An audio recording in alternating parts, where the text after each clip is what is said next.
Hello, everybody. Hello out there. Hello, hello. I'm actually going live early. Today is the Art of War. It's the Art of War show. You guys know it. That's right. The Art of War.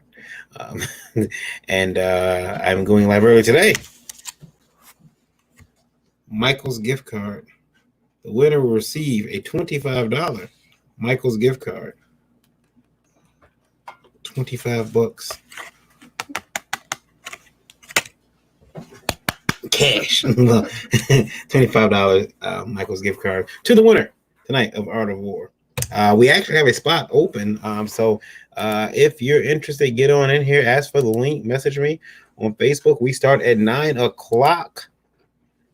So if you're interested and you want to get a hold of this Michael's gift card, which I thought I could stick in here, but I can't. It doesn't stick. It doesn't stick. But yeah. So that's what they're competing for tonight. And since the stores are open back up, I guess you guys could use this card now, right? So yeah, Michael's gift card readily available for the winner of Art of War tonight. And I think that you guys are going to really like some of the guests we got.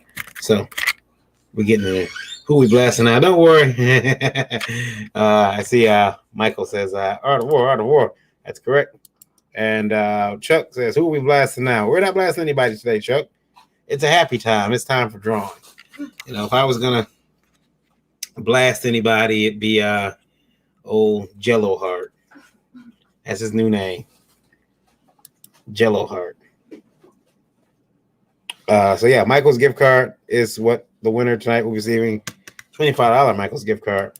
And I'm pretty sure every artist can probably use this. This is at least 2 packs of paper, I think.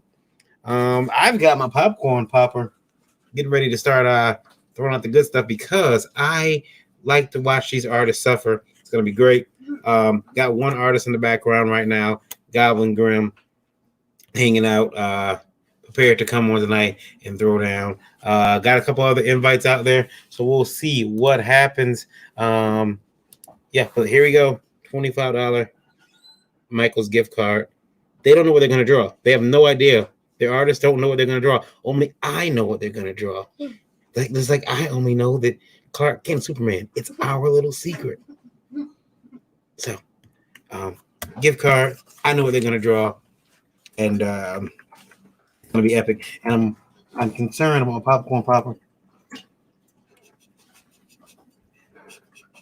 I'm beginning to smell the aromas of popcorn. Oh, yeah. Did you hear that? Yeah.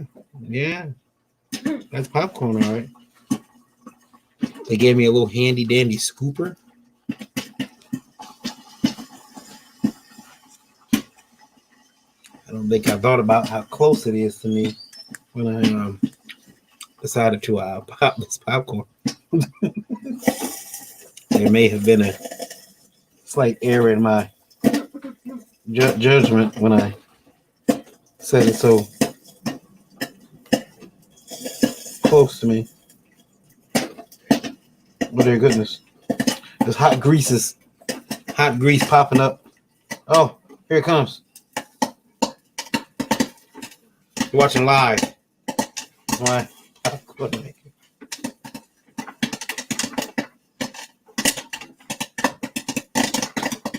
It escapes. So yeah. Gleam Force, how you doing today? Hey.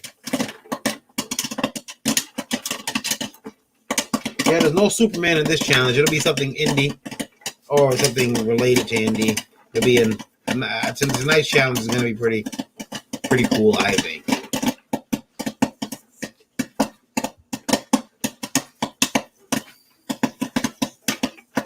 Yeah, that works. How about that?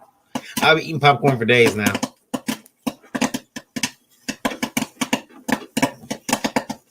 I do hope that I put in the right amount.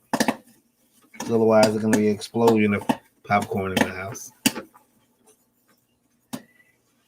Explosion.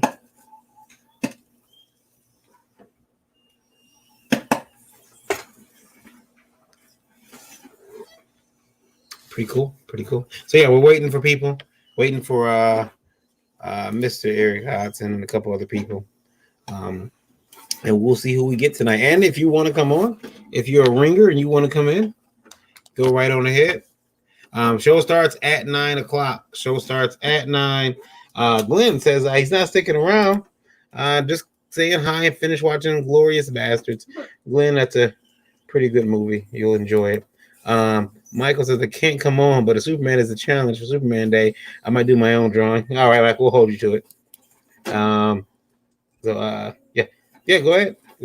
Send Goblins Inspired invite. That's fine. And we're gonna do some drawing. Should I be concerned about this? There's popping corn everywhere.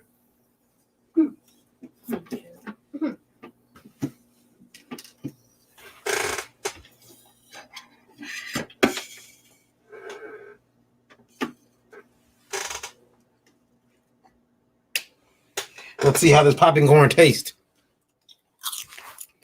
It's dry as hell.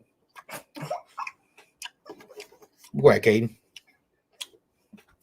It's dry. It's like a dollar store movie. You know, you take your little girlfriend you already like to the movies and you go to the dollar show and they get out dry popcorn. You gotta have like 3 Pepsis to wash it down. That's dry. That ain't good at all. You got butter right there. Yeah, I'm gonna put some butter. Pour butter in my mouth. Oh.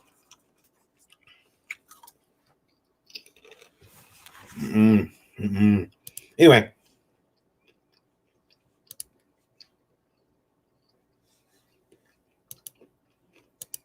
So we're preparing to go live.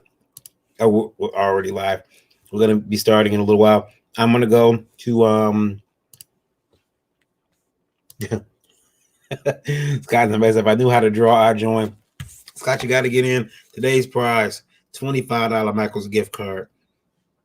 Couldn't you use $25 at Michael's? Couldn't you use it just for winning? Art of War, the only art competition show on the internet that gives away a prize other than exposure. Because exposure will leave your ass exposed to the elements. You take enough exposure, you'll be out there on the streets. It's cold. You thought it was going to be warm today. It's turning cold. I was out there picking up this Michael's $25 gift card. We're going to be competing for tonight. Sarah in the house says hi there. Hello, Sarah. Yeah, that's a dry as hell. Fresh out the desert. Yes, it is. Fresh out the desert. My God. Well, give me a bowl. Oh, that was dry. That's dry stuff.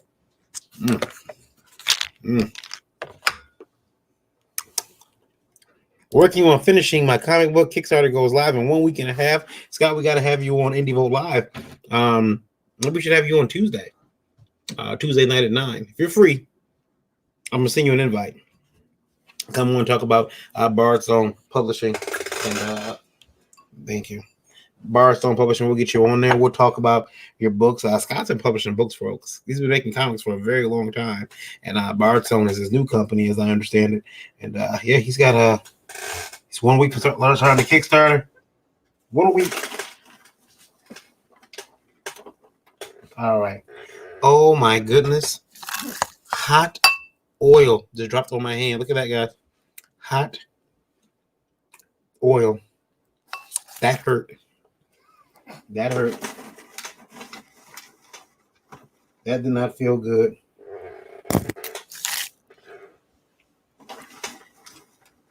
And imagine now when I'm watching arguments here on INDIEVOLT. Y'all hear that? You hear that popcorn posting like that, doesn't it? It sounds like sandpaper. I'm supposed to eat that. Anyway, now when arguments start here on INDIEVOLT, I can sit and watch and I can pop my own popcorn. JR says you better have some water or juice with that. Yeah. Scott says sounds good, Scott. I'll make sure we send you a link, sir. I'll send it like Monday afternoon. Sarah says starting to work on a gaming creation. Sounds pretty cool, Sarah. Tell us about it. And yeah, I guess they put safety precautions on this butter. Yeah. So guys, we're waiting for Mr. Hodson and a couple others to show up in the challenge tonight. I have artificial butter, guaranteed to make your heart stop. It is going to be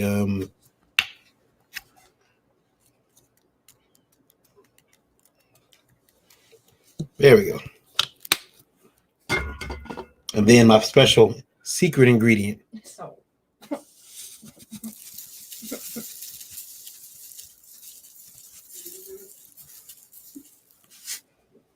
Delicious. Ooh, Scott says, imagine Macomb at 23 and Hayes is selling curbside popcorn tomorrow. Oh, I haven't got that. Now that's popcorn. My blood pressure straight up to my head. I felt the blood pressure rise from my feet, top of my head. It's delicious. Hey, come get some of this, boy. He's doing something for me. You have the show. Goodbye. Goodbye. That's not that popcorn all the way in the garage. Good. Horror and not for children game at the beginning stage. That's what she's doing. That's pretty cool, Sarah. You have to let us know how that comes out and keep us, up to date. We'll bring you on. This is my private job. Yeah, well, doing AMSR. Let's bring Goblin in here. Let's bring Goblin in here. Hello. I can hear myself. Hello. Can you actually hear me? I actually got a microphone this time. Yeah, I can hear you. Okay. It's a slight repeat for myself, but So you'll be one of the contestants tonight, playing for this Michael's gift card. I don't even know where the nearest Michael's is around here. Eric's gonna come in and make you change that all around. Not my problem. No, I think we probably got one like in over by Traverse City or something. I just get the gift cards and send them out. The rest of you have to find out where to spend them. It's always online. Yeah. Let's see here. Waiting for people. They know we don't go live till 9, so they're like, "Oh, I'm just gonna hang out and not do anything." Eric said, "On a bit early." We are, Eric. I'm here early because. Hold on, I'm gonna mute you one time. Hold on, give me 1 second. I have a spot open, so if some industrious artist out there would like it, now's the opportunity. And they know what we're playing for tonight. We're playing for a $25 Michael's gift card. Ooh, that could buy 2 packs of paper or 2 Copics. About 2 Copic multi-liners. Yeah, that's how would that buy? So, if any artists feel they're ready to step up to the challenge, come on in. What is Luke Stone in here somewhere? Someone said, "Hey, Luke." Sarah said, "Hey, Luke Stone."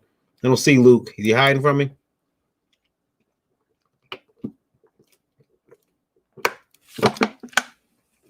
Luke can come on in. Luke should come in, and he should get he should be challenged. Or I let Caden draw. And I put Caden in my computer. Caden's hanging out with me today, just for a little while. It's a bedtime, which is coming rapidly.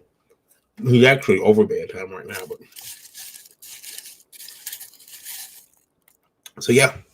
If any artist, you got a couple minutes. You got till 9 o'clock.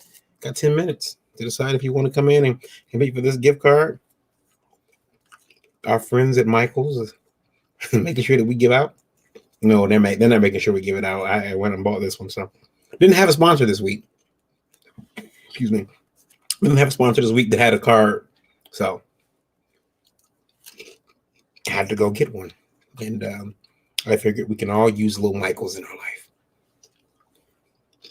Did you draw in the contest? I cannot draw in the contest. Why? Because I am the host. I am the owner of iNDIEVOLT. It is I. The great variant. No, I don't compete. Yeah. I'd be a ringer. Plus, okay, I don't make everybody look bad. I make everybody look bad. I come in there. I start drawing. I start making everybody look bad. People don't want to draw anymore. People don't want to come on anymore. People get embarrassed. They get embarrassed. They turn an old Jello heart, Nick Gibson. The bad guy. Old Jello heart. Anyway, that's his new name.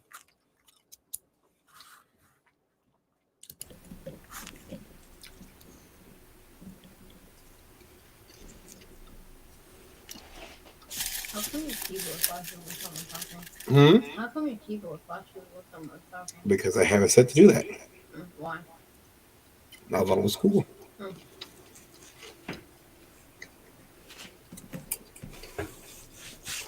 So Gabi is here with us, waiting for Eric, waiting for a few other people who will come into the chat and come to the room and attempt to wow us tonight. And then I'll put the straw poll up. You'll be able to go in there into the straw poll and vote for who you think was the best artist tonight. I can't vote. And I said I didn't know you guys voted for Yeah, people. why do you never pick a winner? That was favoritism? Nepotism? Hmm? One boy. Well, this time I try to teach you, son. You don't listen. is most fun. Let's see here what we have. Y'all got any messages? Anybody want in? Guess there's gonna be you and others.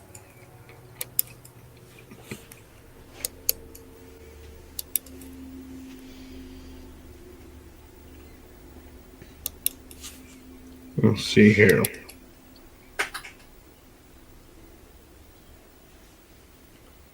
Yeah, okay. Did JR come on your show?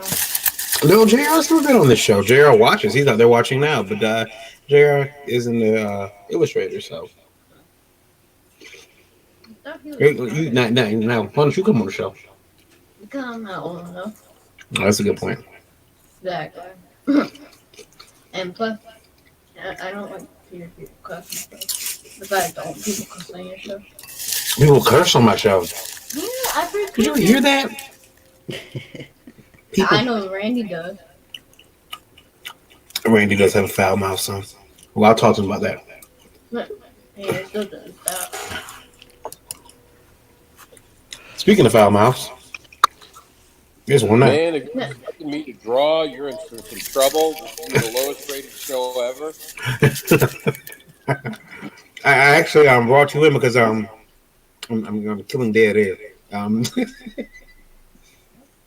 figure anything's better than dead air. Yeah, I guess so. How are you doing today? I'm doing fantastic. Meeting a lot of people who actually really love my work, absolutely love my words. Huge day, huge day. How are you doing, Barry? I'm doing all right. I heard the United States Postal Service has got you down. They do. They said the package is meant to go 47 minutes away from my house, sent it to Pittsburgh. And for the radio audience, where do you live? I'm not telling them. No. I live in Michigan. And I sent it 47 minutes away from my house. It was an order for some comic books from my company, Last Call Comics, and the order actually is in Pittsburgh right now. So, 5 hours away from where it's supposed to be. That's the Postal Service for you, making sure you get the most out of media mail. Media mail really means that it's like a postcard that gets sent to every state. Mm-hmm. Ladies and says hello. Hello, Dave. Tonight's artists are competing for Michael's $25 Michael's gift card. Make sure you use the coupon. Yeah. Use the coupon, save yourself some money too. You can get like a Copic and a half of that. One item will be 50% off. But remember, it's the cheaper item. Mm-hmm. Well, at least at Hobby Lobby, it's the most expensive item. That's only 40%. Hobby Lobby. Listen, I can't have Hobby Lobby and Rob on the same show. Mm. It's just it's rough. I've never been to a Hobby Lobby. What's in a Hobby Lobby? Well, inside of Hobby Lobby, it's an art store. Oops, excuse me. It's an art store, and it is it's basically a Michaels, but they have a few things. They have a lot of crafts. They have a lot of home goods, like little statues, little whatnots. They are a faith based company, so they do have a lot of religious items in there as well, and some secular items too. I mean, I bought some pretty funny sayings on coasters from there too. Some of them were quite mean actually. But yeah, so they have a 40% off coupon every day, which is why I typically go there for my Copics, because I know if I go there and the wife goes and everyone else goes, and I can get a Copic for nice and cheap, but 40% off at least. Whereas if I go to some other stores, I'm going to pay, top dollar. All I ever think of is like model trains when I hear that. Yeah, I mean, Hobby Lobby, they've got some trains and they got some model kits and stuff too. I mean, it's pretty much whatever you can imagine, there being a hobby for, they'll have it. They even have they were carrying Funko Pops at one point too. No comic books or anything. Speaking of comic books, Ollie's got a big shipment of books and some new ones. I was just up there and I only picked up one book. It was a Spirit, but yeah. We're just under 3 minutes away from starting, ladies and gentlemen. Start your engine. Start getting ready for this sweet episode of Artist War. Art of War. Sorry, Artist War. Yeah. We're going to start very soon. I'm going to throw my brat some popcorn. So he has some, and then he can go to sleep, and then I can start with the foul and quite salty language at that point.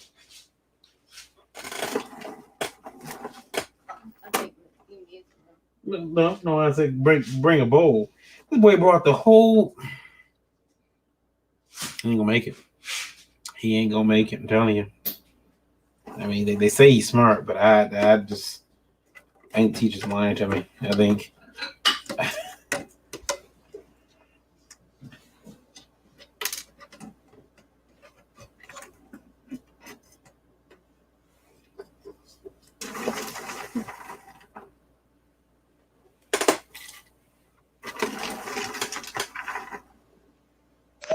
So what are we drawing tonight, Varian? I can't tell them that. Yeah, man. They're not here. They can't hear. Well, no, be a surprise. Yeah. I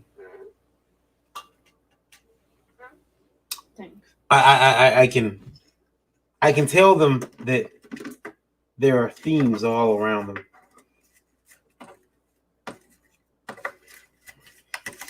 You're gonna have them do sex toys tonight? No, none of that. What second you want here? No, there'll be none of that. There'll be oops. Gee whiz, man. This popcorn popper is in my yeah. All right, there we go. And then here you go. All right, there you go. Out of my face. I'm back. Yeah, they've got quite the challenge ahead of them tonight. So we're gonna see what happens. I mean, it's 9 o'clock, so giving people a couple extra minutes to get in here, and we'll see what happens. We'll stop the show for a minute because we do want to recognize the passing of industry legend Denny O'Neil, who was 81 years old, passed away.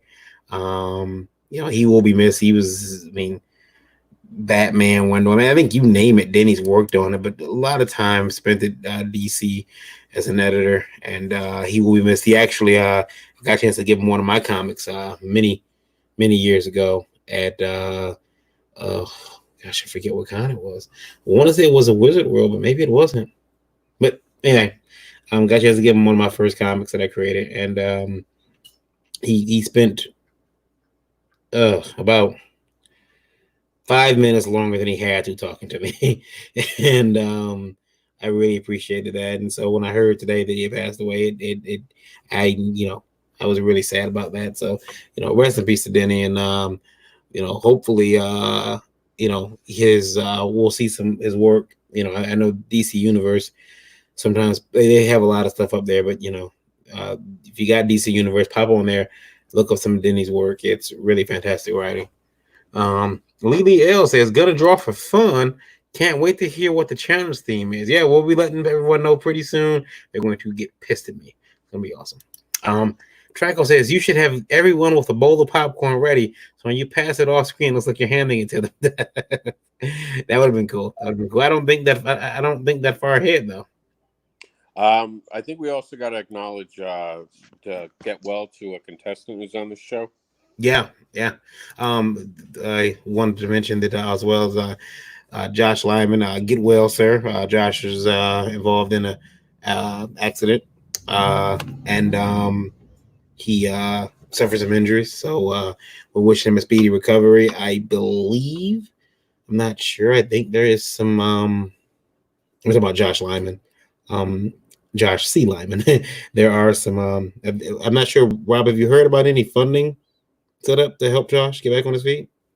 Not as of yet. I think he's just trying to figure everything out at the moment. Why try to start something until you know how bad it really is? Yeah. He's got some tests to go through in the upcoming weeks, so we all have our fingers crossed, but hoping it doesn't get worse than it already is. But if it does, I understand it. Wait till you know what you really need before you ask for help. Yeah. Matthew Weldenard says, "How do we compete?" Matthew, it's simple. If you want to compete, let me know. We have one open slot. So if you want the slot, I will put the invite in, and I can message you the invite, and you can pop in and be a part. Tonight, these guys are playing for one Michael's $25 gift card is what they're playing for, and a straw poll will determine the winner, and then I'll pop this gift card in the mail to the winner. It'll go out to them probably tomorrow. Yeah. Is Rob drawing, says Chuck. No, Rob won't be drawing. Rob will not be drawing tonight. Rob shouldn't even be here. Rob is actually, I don't know if you guys heard this, Rob's canceled. Yeah, I'm just one of those things that you cancel, but I'm just coming back anyway because, wait, I have the answer here. You ready for it? Here it is. There's the answer. I was just saying you're kind of like herpes. You just pop up, won't go away. Mr. Hodgson. I'm more like a period. I come up once a month and I'm beat red and I'm angry. Hello, Mr. Hodgson. How are you, sir? Hey, what's going on? Yeah, the room, the ambiance that you have in your room, I don't like it. It looks sinister. No, I can't. Okay. Yeah. Now wait a minute. Could I win this thing? So if I could win this thing, I'm willing to try the drawing thing. How hard could it be, right? That's what you say. It's very hard. It's very difficult. I appreciate everybody checking us out though. So yeah, tonight these guys are going to be playing for that Michael's gift card, $25, and we have a couple of other people waiting to possibly come in. We'll see what happens. Oh, Eric, your whole camera just shifted. That's pretty cool. No, I'm still getting that weird Twitch thing. I don't know what the hell's going on. Yeah, I wonder what it doing on your share screen. Probably doesn't. In your share screens? No. And if I'm just running OBS Studio, I don't see it either. I have no It's way of testing it until I'm streaming. Mm-hmm. It's really not that bad. It just blinks. You're like, whoa, what's that? Like I told you, just do the max. Let's put a suit on, do the max headroom thing you talked about. Yeah. Yeah. Your hair looks darker. Your hair looks darker. Yeah.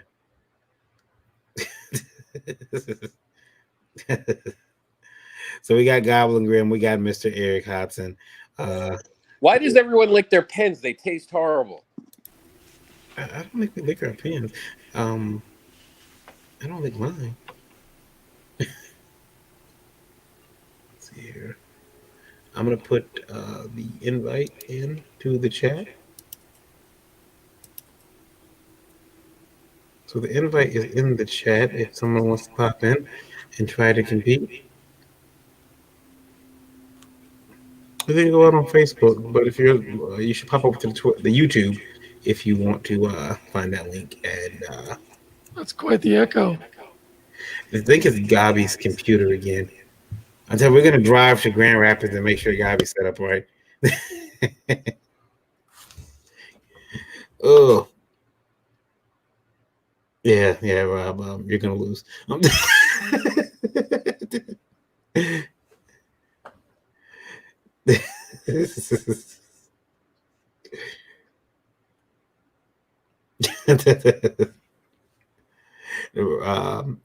think that I gotta, let's see here. Check my email.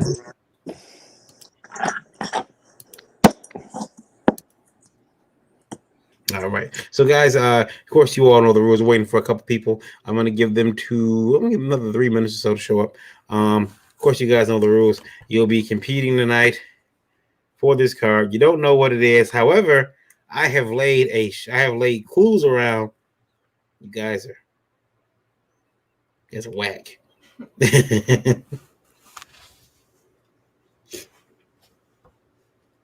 Intrigued to hear what the challenge is tonight, says Michael Oden. Sarah says, good one, Rob. Yeah, the challenge tonight is actually, I hope they all like it. You better. All right, there we go.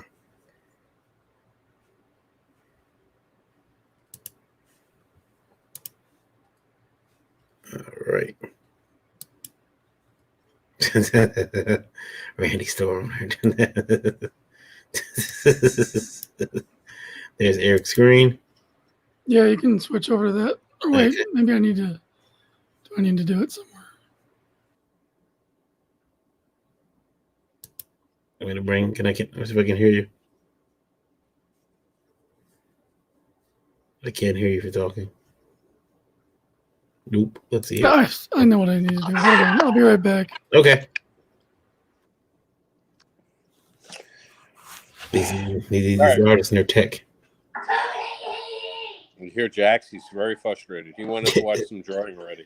The drawing will start soon. And these guys will draw for your amusement. I'm trying to see where everyone. Sarah's saying hello to people that I don't see. Oh, okay. Let me see. Maybe they're here. Are they here? Are they in my? Sarah sees dead people, just so you know. Oh, is that what it is? Okay. She said, hello, Brian K. Morris. And hey, Brian, are you in the chat? I don't see you, but okay.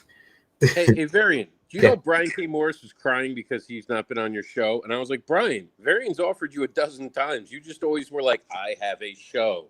Yeah. I'm always on air. I'm too busy to be on your show. I was like, come on, man. Be better than that, Brian. And then Brian also tries to run counter to my program. Okay? Kind of, Eric Bischoff stuff is that. Okay? And, he's got all that Ted Turner money running his show. Tuesday Night Wars. It's the Tuesday Night Wars. Yeah. So I see how it is. Mm-hmm. I told him, I was like, why don't you come on and say that to Varian's face? I want to see what happens, Brian, when you say that to Varian's face. He'll just bring in old Jello Heart. Let's see here. Okay. Matthew says he wants to give it a try. Matthew, I'll send you a link. Give me a second. Let's see here.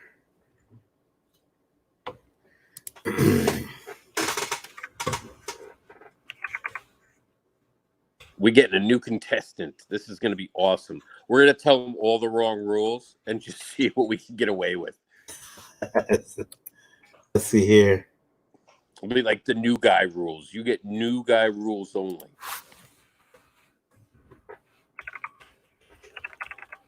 All right, there we go.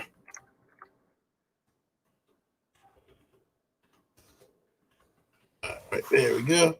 And then we're going to pop in the link right there. All right. It's sent. It should be in your email.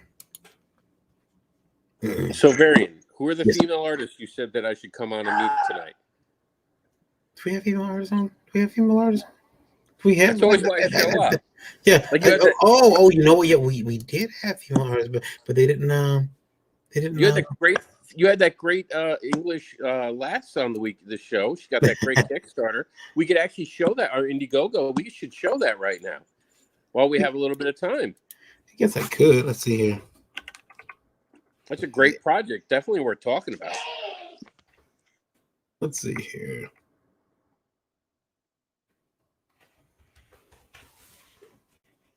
I'm gonna bring it up. Usually. Now, this is a very passionate creator. We got to meet her this last week on iNDIEVOLT, and she was just amazing. I mean, she was up with us till like almost 4 a.m. talking about this project. Just amazing outfits. Check this out. Yeah, that was her time.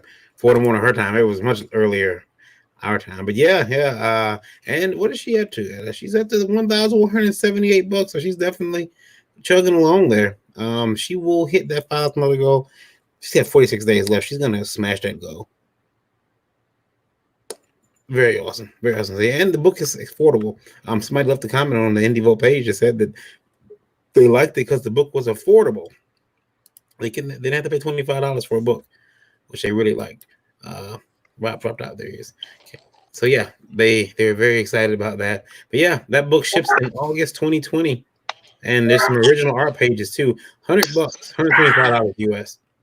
So yeah. Now, did she update the video, or is it still the same video? Do you think? I believe it's still the same, but yeah, I believe it's still the same. Oops. Check the amount of time it has, and we'll know. Yep, still the same one. 3 minutes. She did say she was working on it though. She is working on it. So, yeah, we expect good things. Yeah, but you gotta show that outfit. That outfit when she's on the stripper pole. Oh, it's down there when you scroll. No, it's right there. Yeah. There's actually I think she has a live action version of that too. I'm not sure this outfit if she's actually made that outfit, but yeah, it's pretty cool. And I see Dreaded is ready. And Mr. Hudson is ready. He's got all his stuff set up. I see the Dreaded dinosaur Indicia. Where he's ready. I think that's a screen is I'm jealous because I tried to make one and it didn't come out at all like I had planned. So there was cursing and gnashing of teeth in my home. And yeah. Boy, after you finish that bowl of popcorn, you're headed for bed. Yeah. It's bedtime. I know you hear those little hooligans outside, but we don't play that game around here. I don't even want to know what's going on outside. I like not knowing. It's even more fun. Good night, son. You have a good night. I'll talk to you in the morning. All right. Yeah, he's gone with the bed now. I can start swearing. Aaron's like, fuck this shit. Fucking these people are late. They're disqualified. I'm keeping the card. Forget it. Everyone go home. Yeah. I'm going to Michael's tomorrow. Yeah. And we've got let's see here. We've got a couple minutes. I know Matthew said he's on his way home. He'll be home in a few. That's cool. We'll try to wait it out for you a little bit, Matt. So I think that everybody here tonight has been on the show already, so you guys know the rules. We're gonna pop Rob out so other people can come in. But he's like, he's just here to again feel dead air for me. When I'm the warm-up act. I just get him ready and I pass him on. Yeah, I'm the fluffer. Yeah, man. Wrong. You're the comic that goes out first and gets booed, gets tomatoes thrown at you. All right, sir. Let me get you out of here so I can get some other people in. You have a good night. Thanks for joining with us.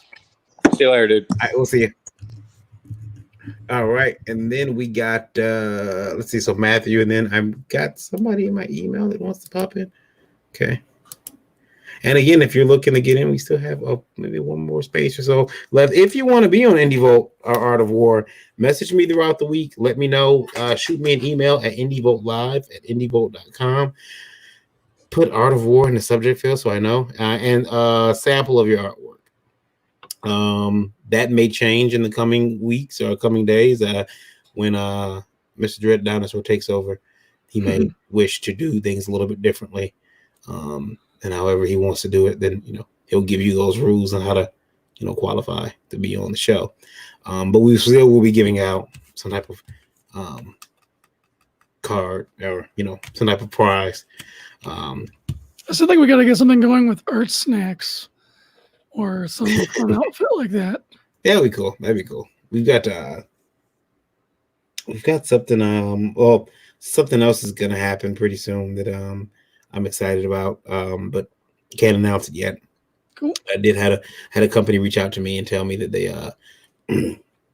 they wanted to support the show, support the channel. There's Brian K. Morris. I should have known. The mortal enemy, the Tuesday night enemy.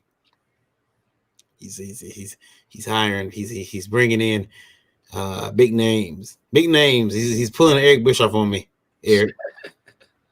He's pulling in names. Pulling the Bischoff, huh? Yeah. I'm just gonna hire everybody. I'm gonna bring anybody on my show. I'll fix you. I'll get you with new talent. I'll build the attitude era over here. Brian K. Morris. Here is that perspective. This is called the box model method. It's an industrial design drawing technique. So basically, say you wanted to draw a fancy car, and this is a sloppy version. This, my friends that do this for a living are much better. Let's make a truck.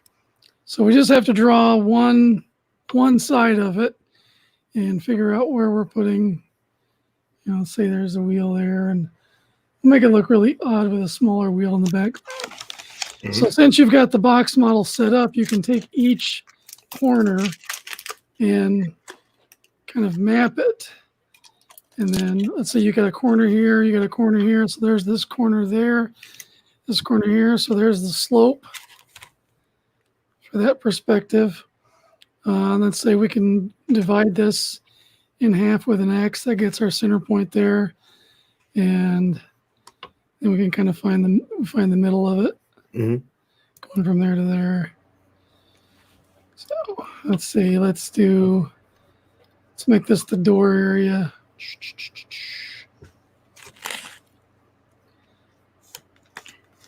Scoop that. Send the wheel. Wheel will be over here. So this is the typical perspective for industrial design drawing. The pitch is a little high on this side, and then let's see. Here's our bed. Bed goes all the way to that end to that end, so we're not going to see anymore. It's just going to clip right there. Maybe we can do like triangular window or something. Let's see. So here'll be the door frame. So yeah, this is a really good person to look up is Scott Robertson. He teaches drawing in this technique. Mm-hmm. Give you a little more solid foundation than what I'm just kind of hashing out here. Let's say we want a bumper. So let's divide this in half and divide it in half again. And then we'll say that center line is where we're going to come straight down for our bumper there. Mm-hmm. Come in. Get that nice little chop off of it. And then we can actually come out a little bit. Add to it. So now this part looks like it's coming forward. Yeah. Maybe that'd be like the lights and stuff. And that's pretty cool. Do a windscreen. We've been joined by Matthew Weldon. Good. Hey, how's it going? Good evening. Oh, hey, good. Matt Weldon. Gentlemen. Awesome. So we are ready. We're going to start here. I will tell you guys this. I have been planting clues down. Matthew, do you have? Is it Matthew or Matt? Either one, Matthew or Matt. It doesn't matter. Do you? Yeah, you have a original character? Yes. Give me 1 second, and I'll show you.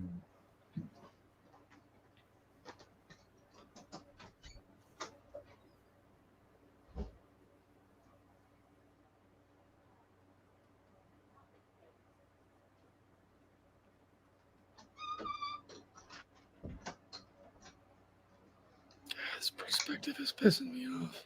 Oh, man. It should go this way. Do we get to mash up some original characters with the theme of tonight? Is that what's You going on? will. That's what. Yeah. We'll be. These guys will be matching up their original characters with the theme. Ah, there we go. This is my baby right here. That's right. That's right. Well, you will love this. Eric will love it. Dread Dinosaur will love it, and Goblin Grim will love it because tonight I have given you guys the clue. Now we have popcorn. We have a popcorn maker, but when you think of popcorn, what do you think of? Are we doing a movie poster? You are. You're doing, but in classic INDIEVOLT Art of War fashion, I'm gonna screw it up for everybody because I am going to give you guys the themes you're allowed to use. Guys. You can't use you can use movie posters for reference. I have to recognize the movie poster as reference. You can't just make one. Oh crap. Yeah. You have to reference movie poster that exists already. Oh, cool. So you guys are screwed. All right. Wait, hold on. When does the clock start? Let me reference. The clock hasn't started yet. The clock will start in 3 minutes. Okay. I'll give you guys time to do some very quick research. Don't be hasty. Yeah. Sooner. All right. This is wild. This is wild, man. I dig it. And tonight, guys, if you wonder why these guys are broke out in the cold sweat, it's because they're playing for a $25 Michael's gift card. So $25 Michael gift card. I'll put that in the mail for the winner tomorrow morning, and it will actually I might put it in the mail tonight. Who knows? Maybe I'll go to the mailbox and drop it in there. Because I sent out a package media mail. This will go in a regular mail and regular envelope, but the package is supposed to go 47 minutes from my doorstep. I checked it today. It's in Pittsburgh. Wow. I can't understand why it's in Pittsburgh. I thought that was, I'm like, why is it there? I was going to reach out, but then I realized it's media mail, so it's probably what they do. There's probably hubs and everything it has to go around, and yeah. Brian K. Moore says, but you have more guests. You bring in more guests. I do, but that's only because I got to beat you, Ted Turner, with the mega bucks. Clever title pending. Never mind the furthermore.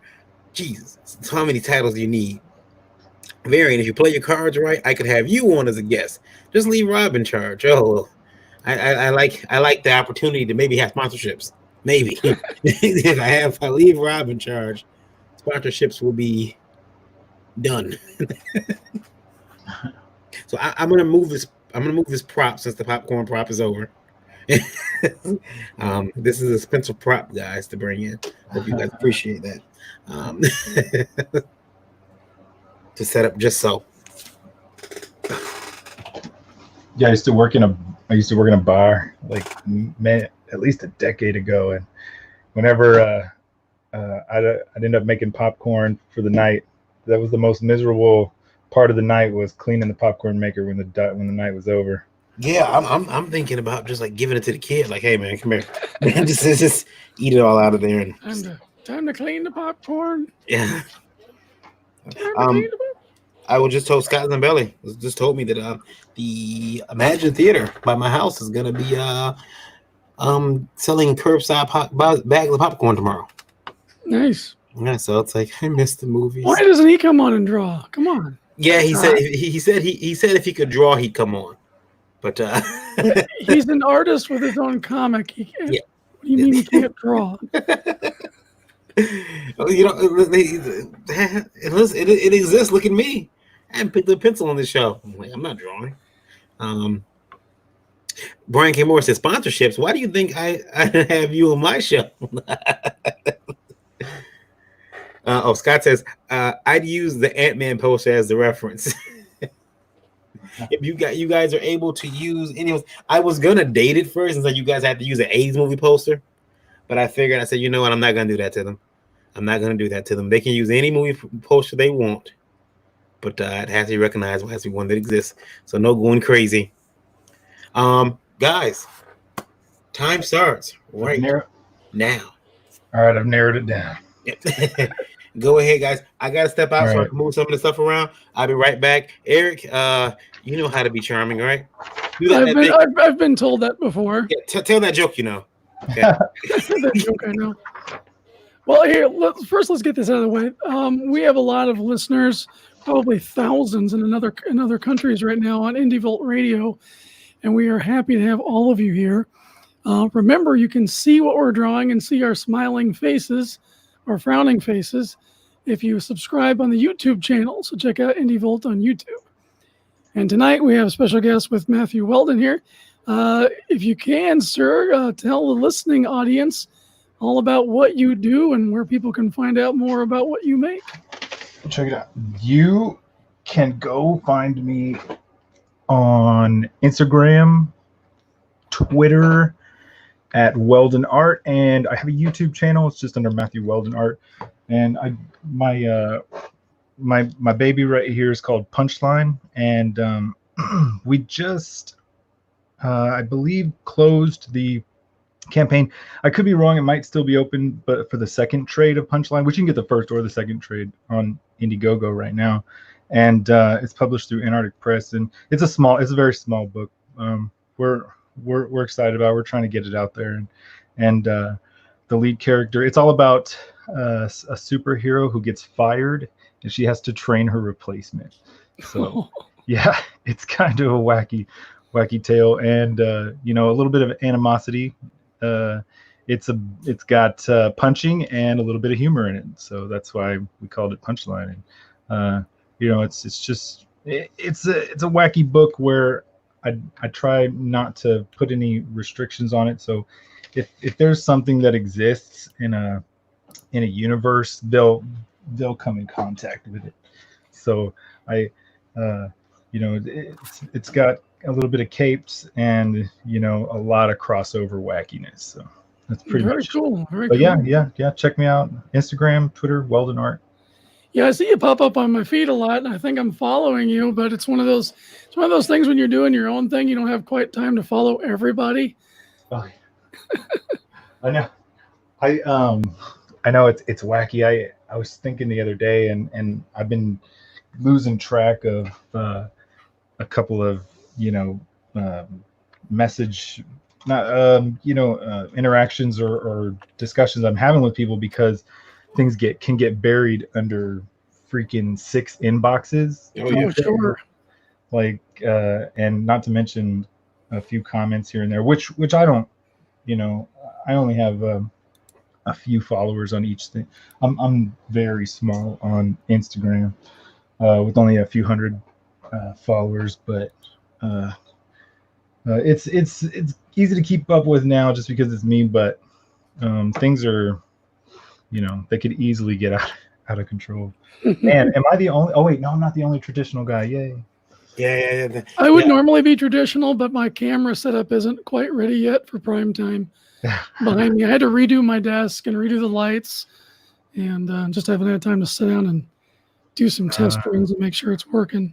I just did. I just went through and did a light test on all my. I have like 3 or 4 lights set up around the room, and to see if I can. I did a couple of screenshots of the camera on the table to see which one was coming out the best, and the least amount of light for some reason came out the best. Like I leave the main light off. I leave the light off that's right where I'm pointing right now, that's directly on the thing, because it blasts out some of the paper. And then I have one little light over here and one little light up here. Yeah, it just depends on the camera that you're using and how sensitive it is, whether the light's good or not. I think mine's a piece of crap, to be honest. Did Gabi introduce himself? Not yet. Matt just kind of wrapped his up. Okay. I don't want to step on Gabi because I was going to mention something, but go ahead, Gabi. Introduce yourself now.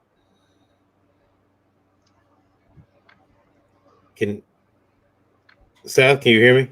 Technical difficulties. Don't think. Okay.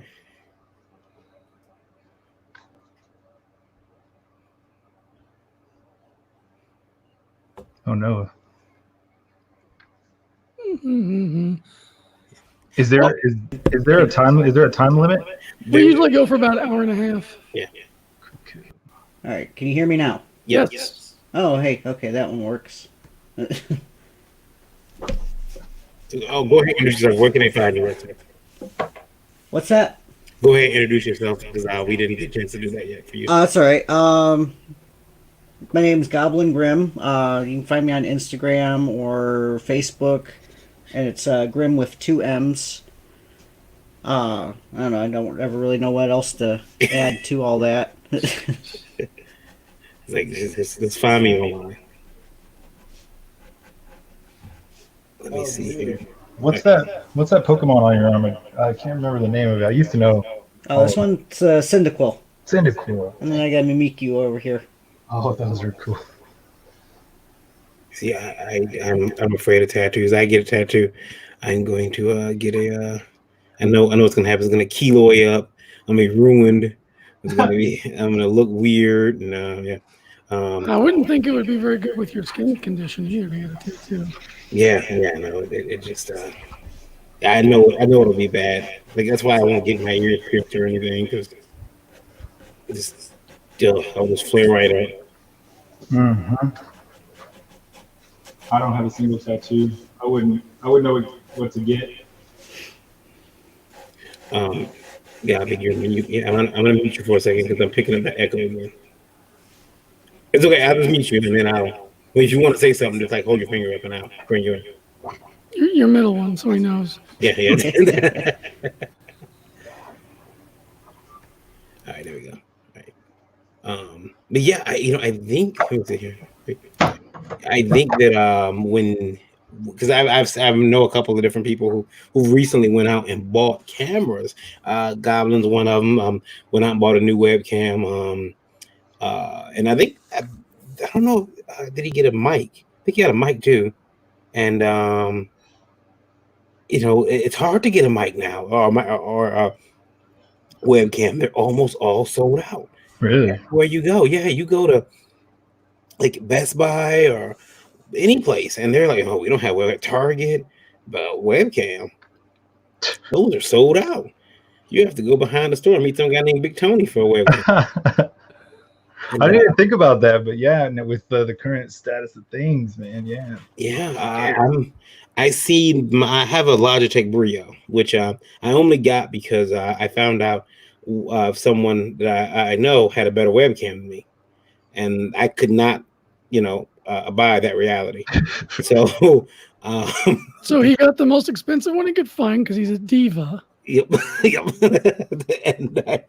and I came home with it, and I've loved it ever since. But it's currently going for like $300-400 online, and I'm like, what? Whoa.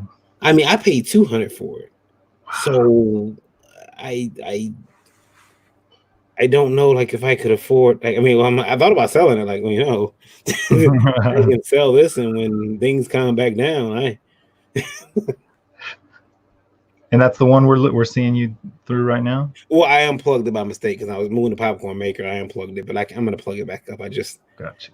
I was like, I put my little pop up. Meredith made that for me, and I like to show it off. A little variant pop, which needs to be made into an actual little figurine. Maybe we can get that. We can get that. Get that crowdfunded going. Get that crowdfunded. Variant pop with a real feel coonskin cap. I can do it too if I can ever get my act together on the toy making side of things. Yeah, you do got the 3D printers. Oh, dang. I have delusions of grandeur. I have big plans to get statues and toys going one of these days. I mean, yeah, it's doable. There's a few of us out there doing it. I have the skills. I just don't have the time. I got Roddy Piper to finish. I gotta pay bills. So I got to do the production artwork that pays the bills right now, which thank God for High Spots. I love them so much. They're keeping me employed. Isn't it weird how you'd think we'd be as artists, we'd be screwed during this whole time, but I'm seeing artists actually flourish and actually exceed expectations, because you'd think that we'd all be kind of screwed and no money and no like on the corner holding out a little tin can. Yeah, checks bouncing all over the place. Yeah. Those Wild Bill's cups you get at Wizard World. Yeah. Hold those out like, Soda cup. yeah, we be so desperate. We looking for exposure bucks. yeah. I need some exposure bucks, please. Oh, yeah, I feel horrible. I asked. It's hard to ask somebody, even though I'm working for exposure at times. Mhm. It's like, hey, do you want to jump in on this thing real quick? And I mean, I'm not getting paid, so I'm like, it's hard to, even though I'm not getting paid, to ask somebody else not to get paid. And even though I asked somebody the other day, I was like, it'll take you 2 minutes to read through and see if I got any spelling errors. And they're like, nope. And I'm like, okay, I'm sorry. I'm so sorry. Is that a regular thing that you need? No, that was kind of a random thing. Okay. I mean, it may be in the future, but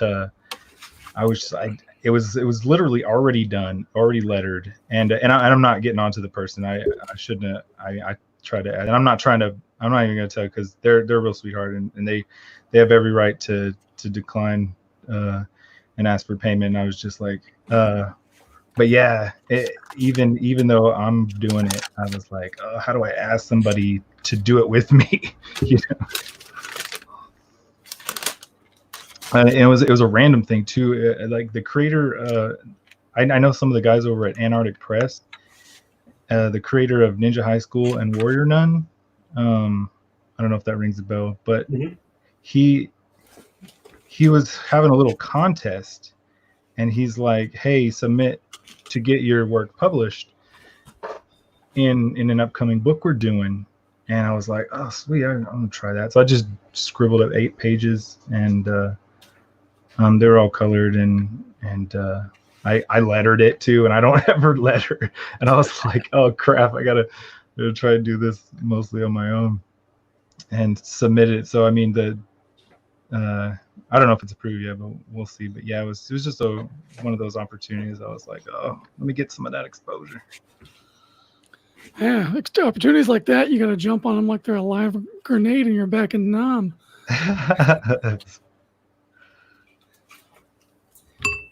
Yeah, the deadline is the first of July or something like that. So I mean, if you guys are, if so this is the thing that's going on now.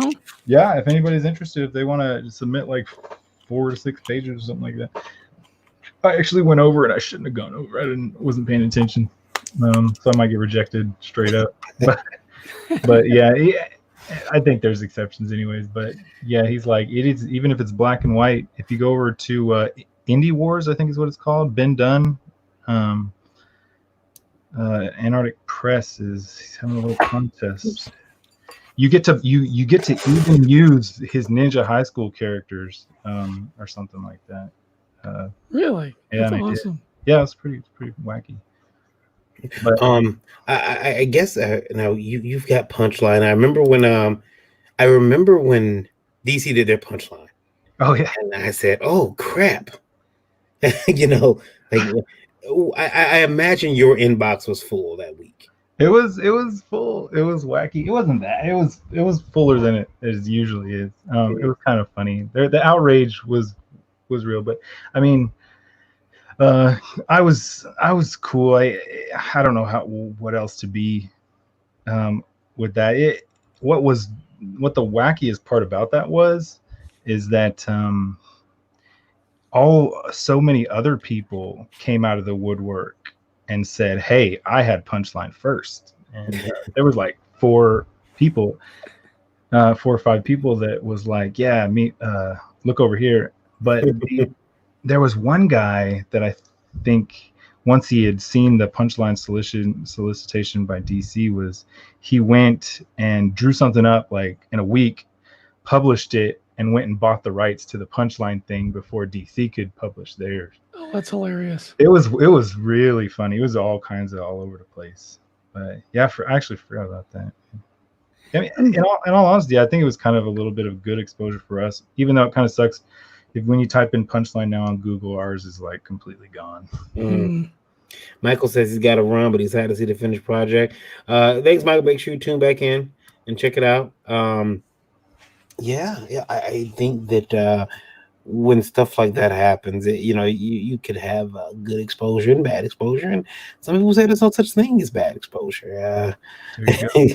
So such thing as bad press, but That's a good point. The I think, and I was that's the kind of the point the outlook I was trying to take on it, is I was like, maybe we'll get some eyes and stuff, and it'll be fun. And in all honesty, I'm gonna throw out a conspiracy theory just for fun.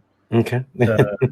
We published another little anthology thing from Antarctic Press like a year and a half ago, and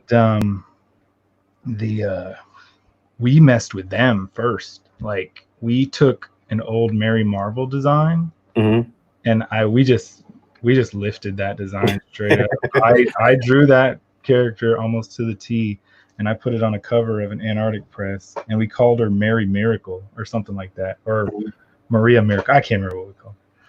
But and we got tore up on Twitter for a little while by Kurt Busiek, and he's real nice about it. In all honesty, he's like, this is not going to work out. He's like, oh. And some other people were calling for our heads and stuff like that. But in all honesty, this may just be DC getting back at us for going after their little.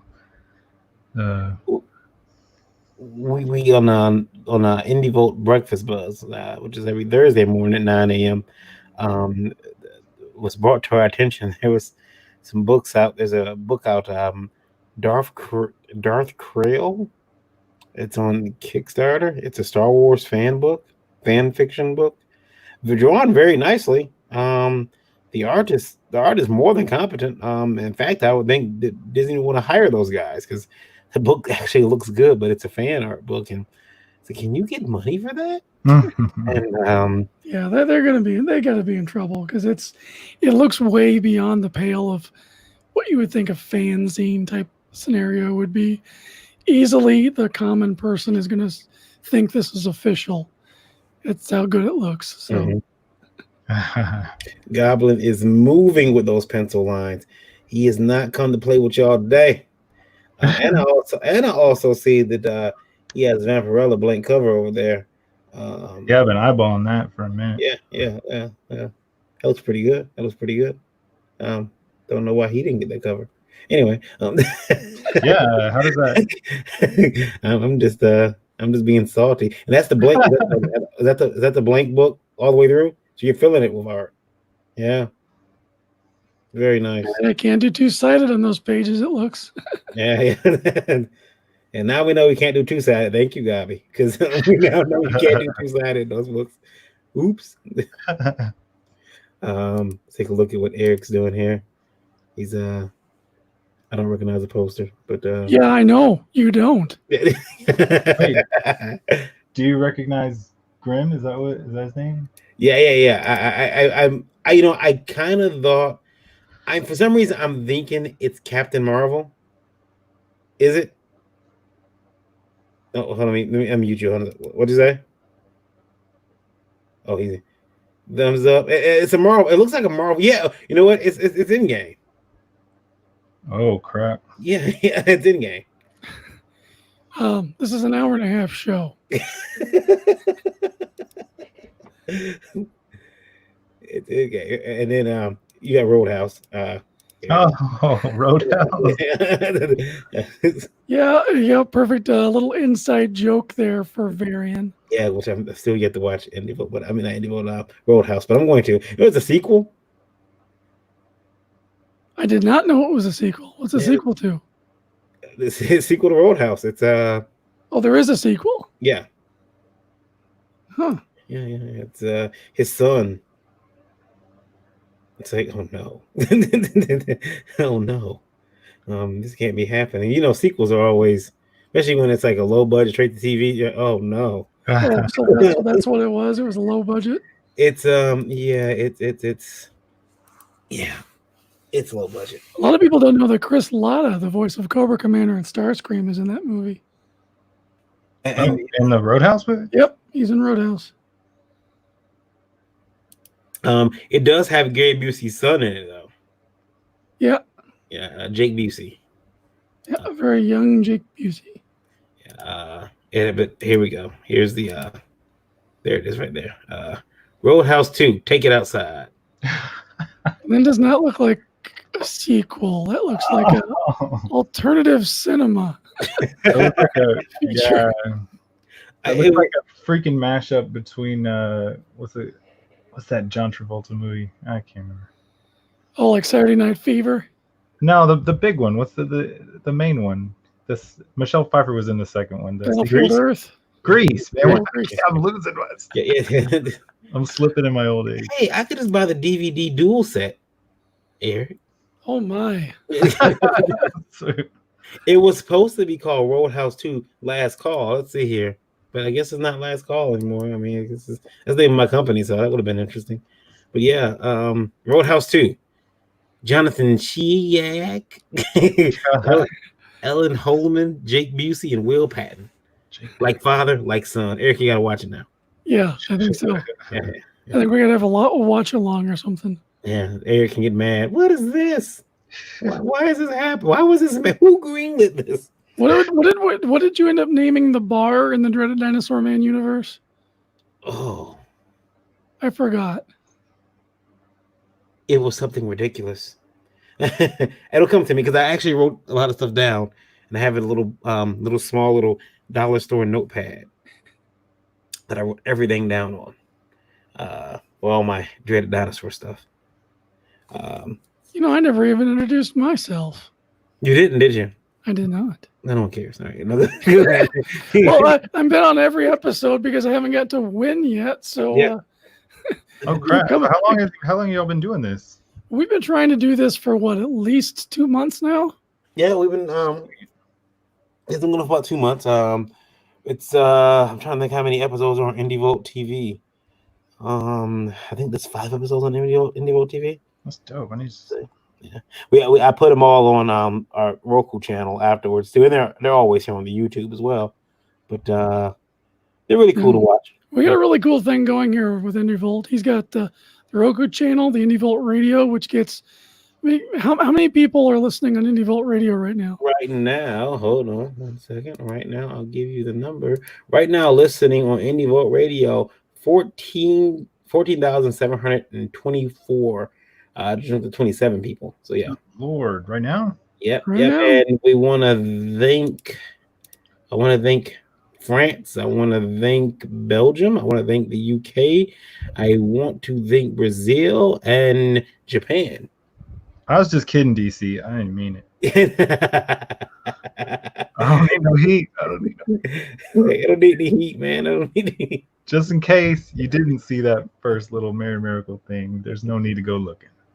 I do have a question from IndieVolt Radio for you guys if you want to answer this Shoot. for artists. Okay, so in my country, Copics, the Copic multiliners are expensive. In fact, it makes much more sense for us to buy the disposable ones versus the SP markers. What do you guys think about that? Does the more expensive marker make a difference? I'm a diva. So Well, I had to buy the steel barrel ones. so yeah, with the pins are great. I did an experiment with the brush pen though. I bought several of them. I've had several of them. So I took one and I flushed the whole thing out, put a brand new nib in it, and actually got it working with some white ink. And just kind of filling the barrel with whatever I could fill with, just filling the empty steel barrel. And it was actually working pretty good. I have a huge problem with a lot of those white, supposed white ink pens, and they'll like drip and bleed, and or they're just like transparent and not really opaque. And this one actually worked really, really well. So they've got some longevity to them. Yeah, I got my first brush pen not too long ago too. Mm-hmm. You I mean the Copic multiliner SPs. I got them. I think that they are really good pens, but you know, I know that in some countries the refills cost as much as a disposable pen, Mhm. so there's no use in you buying the. They have a new disposable brush pen that's actually really good. Mm. It's got a better nib on it than the SP one, actually. Okay, yeah. See, I would want to see. I'm always worried about new stuff. However, I will say this: there is a pen. It's called that. It's called Le Pen. Oh, yeah, those guys. Yeah, I've Yeah, yeah, tried them. yeah. That actually worked really good for me. Their pens are great. Their markers, don't trust the cap. It's not. That's the thing about the Copic markers. You can trust the cap to be the color it is. Yeah. All the others that I've tried, you start getting into, especially your magentas, the maroon spectrum purples. They are not adequate representations of what's coming out of the bottle. Mm. That's wacky. We got Gavi there, just barreling through. Like, I think he was secretly waiting for this challenge. Yes, yes, Without the distraction of needing to have a conversation. yeah. It's just full throttle right now. Yeah. Just listening in. Like, yeah. That's okay. That's okay. Now, Gabi will not. I heard a rumor. I'm not sure. Maybe Gabi can tell us this. I heard, Gabi, that Walmart may start actually carrying Copics. Is that true? Hmm. He works at Walmart, so if anybody would, I mean, I'm assuming Looking for some insider Yeah. information here. inside information. While he gets around to, I will tell you, Walmart carries my number one pen. What's that? It's what I'm inking with right now. It's called the Pilot G2. It's the What is number. It's like the number one pen that I've used over the last 15 years. They have the 7, the 5, and the 10. And it's funny. I get a lot of grief for it a little bit.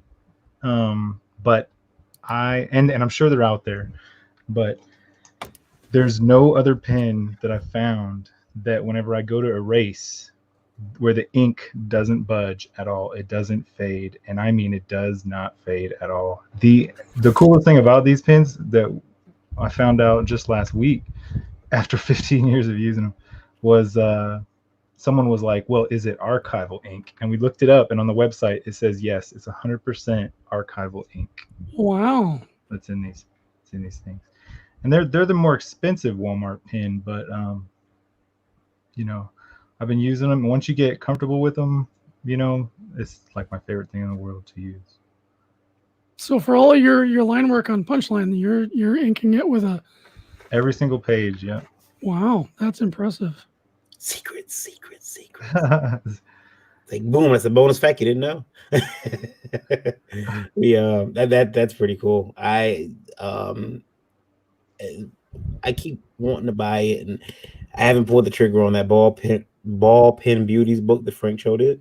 Oh, ballpoint beauties or something. Yeah, but I hear those it's are straight Bics. Those Yeah. Those are good. Yeah, it's like that right there is artistic flexing. He didn't have to do that. Oh yeah, he's a master of ballpoint. Yeah, he didn't have to do that. He did that just to be like, you know what? I'm gonna crush some spirits. Flex. I'm just gonna use a ballpoint pen and draw this. And yeah, we paused the show a little bit earlier today to note the passing of Denny O'Neil, who I've asked my wife not to tell me things when I'm at my computer in the morning, like about doing like a live stream or talking to somebody, and she's like, Denny O'Neil died, and I'm like, what? And I remember. Then Randy had to tell you who he was, right? No, I know who Denny O'Neil was. I told a story earlier. Denny actually had one of my books at I forget which con it was, but I walked over to that because I had seen him on so many different DVDs, so I was aware of who he was. And I walked over to him, and I had my first comic I had created, and I I want to give him a book. I read some of your stuff. I read the book he did for DC on how to write comics, and he's like, oh, thanks, and he actually signed that book for me. Whoa. But I gave him mine, and I said, here you go, Mr. O'Neill. And he said, the name's Dennis. And he reached out and he shook me. He said, what's your name? Varian. He says, okay, well, my friends call me Denny, and since we're friends now, that's what you call me. And he stood there for 5 minutes talking to me. That's awesome. And so it's like, for me, when I found out he was dead, I was like, oh man, that when I found out he had passed away, that hurt. It's like when like, I was in the hospital when Stan passed, and my wife's sitting there next to me. She's on the phone, and she says, "Oh no," and I'm like, "What's wrong?" Nothing. And I'm like, "What?" She's like, "Nothing. Don't worry about it." Because I'm laid up in the hospital at this point with was MRSA in my right leg, and I had been in the hospital for about 5 days at that point. And she's like, nothing, everything's fine. And I'm like, what's wrong? And she finally tells me, and oh man, I was already medicated, but goodness. Yeah, I was so yeah. I think the key is for me not to get MRSA. If I get, because I got it in my left leg now. So if I get MRSA, everybody stay in the house. Your MRSA is a barometer for celebrity celebrity expiration. Yeah, it's like, oh, I got MRSA now. I wonder who's about to. Hey, I'm about to display my ignorance. What is that? MRSA is a bacteria infection. Oh dang! Like staph or something? It's yeah. It's opportunistic. Anytime you get a cut, it's a good chance of gonna get it. The worst thing about MRSA is that once you get it, you always have it. You're really susceptible. It never leaves you once you have it. So it's rough. And I had it in November 2018, and I beat it. I stayed in the hospital for 11 days. Got out, had a PICC line in my arm, which is a IV that runs in my bicep, goes around to my pec, like inside of my, because it has to go close to the heart. Dang, and that was 30 days that I had to stay in. And so they had, I was getting nurses coming here, filling up the IV and making sure I was okay, unwrapping my leg, cleaning it. Kids coming in, playing jump rope with your PICC line. Yep. And then finally, and then I got better from that because it's hard to walk when I can't walk when that happens. I'm like crawling around. I got a wheelchair over there in the living room for when it gets really bad with this left leg. Now I have to sometimes get in a wheelchair and roll myself down the hall. But the thing was, it started again about last month, but in my left leg this time. And I didn't tell anybody. For a good while. I'm like, nah, it can't be MRSA. Nah, it was MRSA. And well, you forgot the part of the story where your wife told you they almost cut your leg off. Yeah, the first time. Yeah. She didn't tell me that until later. She's like, the doctor told me that there was a chance they were going to have to amputate your leg if you didn't get better. And I'm like, why wasn't I made aware? Well, I didn't want to upset you. Like, I'd have been pretty goddamn upset if they walked in there and told me that. Yeah, that's a huge motivating factor to try and really get better. Yeah, I'd have been really upset if Mr. Grant, it's time. Time for what? Now, Varian, calm down. We're just gonna take your leg, okay? Right, just right below the knee. It'll be fine. They'll grow back, right? Yeah. I get so frustrated. I'll probably ask that question, like, huh?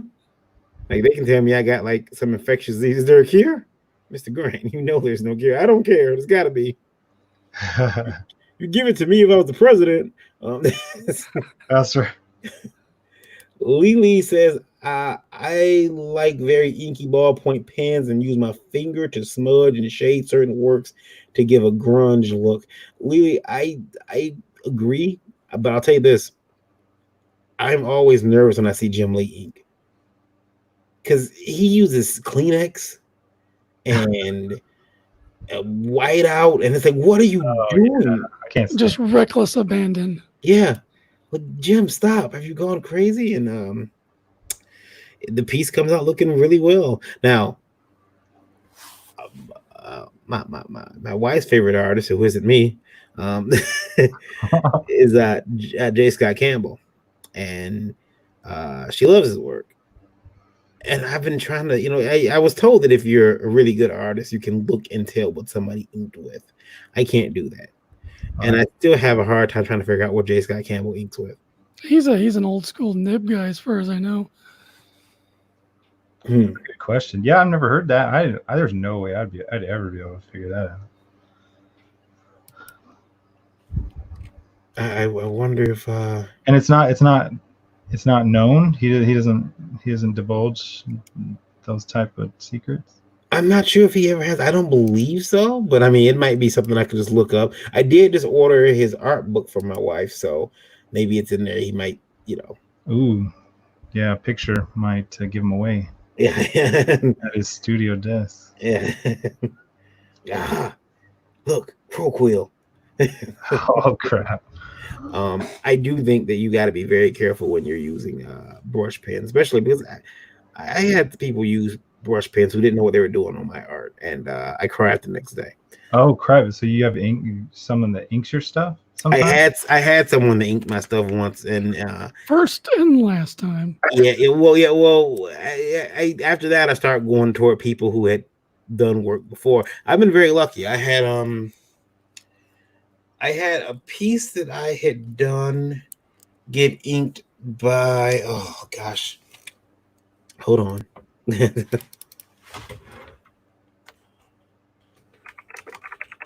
I tried someone. I get the question every now and then, like, can I try to ink your work? And I'm like, you can try. It's garbage. My pencils are so lean and light. Yeah, mine are garbage too. Like, there's just not much structure to them. I'd have to work extra hard for somebody else to ink my stuff. I know. Yeah. It's. I mean, it's, and it would be just for fun. I think that's all they wanted, or maybe they wanted to actually use or try out for. But I'm just like, oh man, if I were to do what I needed to do to get it, it would take me just as long to ink it. So, for some reason, I can't think of the inker who did it, but he did a lot of inking on Civil War for Marvel. He did a piece of mine that I was at a con and I was standing across from him, and I'm like, hey, and he looked at my artwork and he kind of waved me over and said, let me see your art. And I'm like, oh, and then they started inking. Was that the artist that did good on you, or is that the artist that you? No, he did really good. He did really good. And then I'll bring this up here. Let's see here. Oh, the artist that screwed me over, the inker that screwed me over. I don't show that artwork. That's that artwork. But he actually ended up doing me a favor, actually, when I look back on it, because that would have been a catastrophe had I actually put that book out like that. So here we go. But this art here, some of the characters from my comic, this actually was inked by Mustafa Musa, who's done work for DC, Marvel. Dude, I was gonna say that's the only inker that I've ever really worked with. Yeah. So Mustafa did that at he did these at a con. We were at those are amazing. Yeah, thank you. We were at Wizard World Chicago, and I walked over to him like, hey man, want to ink some stuff? And the show was going slow. So I'm like, yeah, I'm gonna go over there and take advantage of this nice young man. Yeah, take advantage of him because I know he ain't making no money. Watch this. Hey kid. Couldn't help but notice you look new in town. You get them right when you get them right off the bus. Bring nothing but their hopes and their dreams. And I asked him. I said, "Would you want to do some inks?" And he was like, "Yeah, sure." So he did them all. And I actually stayed over one night because I would usually leave town the night of after the show. Mhm. The show and Sunday I'm on the road. We pack up. I'm headed out of town. Same. But because Mustafa was staying an extra night, I got a hotel room in his hotel, which and stayed there an extra night, and just so he can finish the pieces up. And he had them done in the morning. I got my pieces and started on home. And that was I really thanked him for that because he made those pieces sing. Otherwise, I would have to give him like Eric or something. And that would Eric has never inked over me, and it's quite sad because Eric doesn't drown people's art in ink. Some people do that. The guy who did that to me,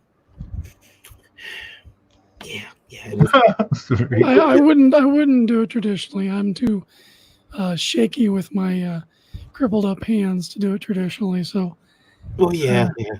That's one of the reasons why I do a lot of my stuff digital anyway. Is just correcting the that I have in my hands here.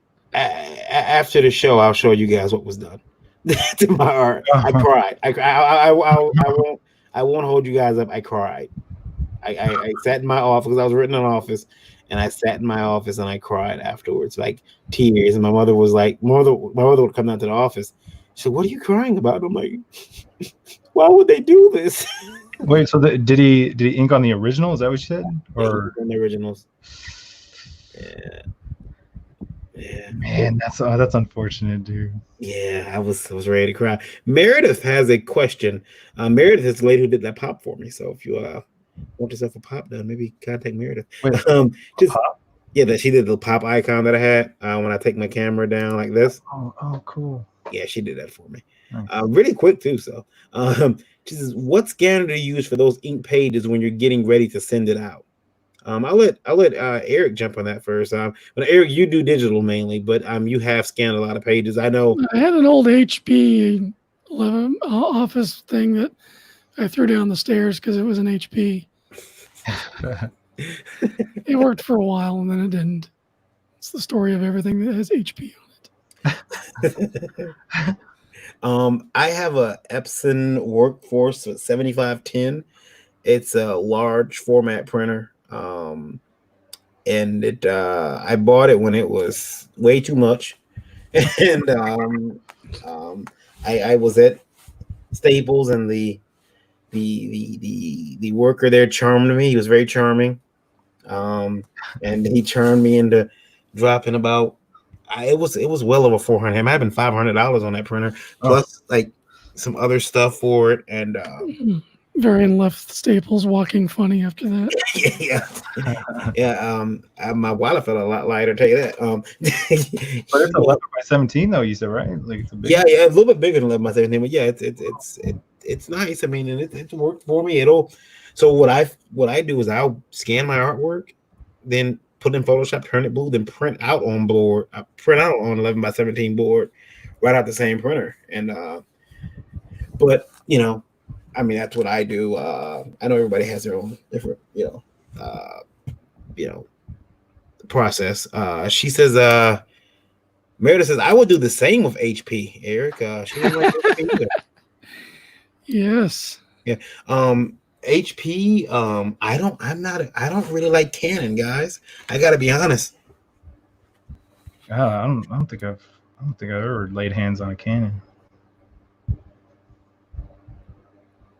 Yeah, Canon's good if you're a photographer. It seems like their gear is more qualified for that. Like just the way their inks are formulated, it's better for photographs than for graphic art. I have an Epson also. Yeah, graphic art, I would go Epson all the way if I was going to buy another one. Well, I'll tell you what I did. I hesitate telling the story because of your tragic tale, but this one, it's like I can't remember the model number. Give me a second, I'll tell you what the model number is. But Epsons are bad, eh? They're made in Japan and everything. It's a GT 15,000. It's like an Epson. It's the key word is like I think you want to look for like A3 or something like that. I think is the size of the scanner that you want, because they don't really say what size scanners are when you go looking for them online. It's really hard to find 11x17s. But I went on eBay and it's like a $1,200 scanner, like a $1,400 scanner. And I got it for like $250, Ooh. Nice. and it's massive. Yeah, there's some really good ones out there for sale on eBay. That's in fact, I see a couple of these pop up, and I think about buying them just to have them. But this one's lasted me a while already, at least a year, and I've only had an 11x17 scanner for a whole year. I've been doing this forever, scanning things on tiny scanners and piecing them together in Photoshop, which was agony. The biggest pain in the ass in the art world. You know, I've had Canon, I've had HP, and then I recently got a second little smaller Epson, because what was happening was, we were printing out documents, and it was really killing the ink. So I got a secondary Epson, just a little small one, to help with the let's take the burden off. Yeah. And it was great because the ink is cheap, $12 and $15 a pack. I'm like, oh yeah, I'll just print all my documents out on this. And then COVID hit. And I don't know if you guys have gone to the store, but you can't find ink. Oh crap! No, I didn't think about that. Yeah, you can't find ink right now. I mean, a lot of it's missing. You can go online. You're gonna pay a little bit of a premium. Ink Owl. No, seriously, Ink Owl's got some of the best prices. Okay. For buying online. You're basically getting knockoff cartridges, but they work just as good. Same formulas. That's what I power the giant Canon Image Pro graph that I have next to me. That when me and Eric were in Kentucky for a con, we passed by Lexmark, and I was like, I really wish it wasn't Sunday and after hours, Eric, because we should have went in there. We should have went in their corporate headquarters and been like, all right. It's like Lexmark World Headquarters. Like, hey, so why do you guys suck so bad? Alex. Yeah, if anybody can make HP look good, it's Lexmark. Yeah, I mean, and then it hit me. I'm like, oh, they're in Lexington. That makes sense. I get it. I totally get it now. Goblin is right now applying colors. What? Oh crap! I didn't think about colors. Yeah. Well, you don't have to do colors. But Gabi is moving, and I don't like it. And I call shenanigans. He's already going to press on it right now. Oh my gosh! The movie. What's going on? He's gonna have it saddle stitched and binded by the end of the show. Yeah. Might even have it filmed. Shit. The trailer's already done. Yeah. Also, we want to mention again. I know I mentioned it before the show, but if I'm not sure if he's accepting any donations or even sales to his store right now. But if you're looking for some original art, please consider helping a friend of the show, a friend of mine, Josh C. Lyman, who was injured over the week, and he could they could probably use some help, financially, even if he says he doesn't, because he's a prideful man. But help him out. Josh C. Lyman, you can find his artwork online. I'm pretty sure he can send out prints still, and if he can't, he can find somebody to help him. But he's a nice guy, I think. Yeah, Josh is he's a cool guy. So hate to hear what happened to him. I don't want to put his business out there, but he did suffer some an injury. So definitely help him out if you feel if you have the money and don't mind buying some really cool art on your wall. Much cooler than anything I've drawn tonight, because I'm not drawing. But I do like everyone's pieces. Everyone's pieces look great. Except for Eric's. Eric is slacking. No, I'm just kidding. I had to get out my chair. I got to get a new chair, guys. I got to get a new chair because I bought an ergonomic chair years ago. And not years ago. It's like 5 years old. But it's starting to really, really hurt my butt. Okay. So occasionally I get up and I see Eric making. This is an IKEA one. It's past its prime. Yeah, I keep thinking like I'm gonna buy one of those what you call it chairs, and then I'm thinking, no, I'm not gonna do that. I'm gonna reach out to them, and make them send me one, because damn it, I'm INDIEVOLT. I do wanna announce something though, guys. I do want to announce something. I guess I can. I guess I can announce it. INDIEVOLT has been growing, and very happy that it's been growing. It's been doing really well. And we've had great guests on here. I mean, we've had, and it just keeps continuing. And we've been growing, and I can't be prouder of this show and the network that we started, INDIEVOLT TV, INDIEVOLT Radio, INDIEVOLT.com. And we've had great talent that help push us through to that to this point. So we got offered another opportunity because they just keep coming and we keep taking them. And so in July, you will be able, and you guys might groan. I'm not groaning. I love it. You guys will be able to pick up INDIEVOLT Buzzberry energy drinks. So yeah, I want to announce that we actually did sign a deal for that. Very cool. Yeah, they're not gonna become part of your regular diet, are they? No. Okay. I probably will keep one here next to me just for branding. But I'm gonna come like Linus, lttstore.com. But you guys want some energy drinks? But it really is. They are sending me over some sample flavors, which I'm supposed to get on Tuesday, and I'm gonna try those sample flavors. And I told them the idea is I wanted something for the creative person, that game programmer that's up late at night, that artist, that filmmaker. I wanted to actually push my energy drink toward people that have to stay up late at night drawing and shit. So it's going to be very high on the caffeine, guys. But I did get I got the nutrition facts back. 100 calories per can. Nice. Yeah, 100 calories per can.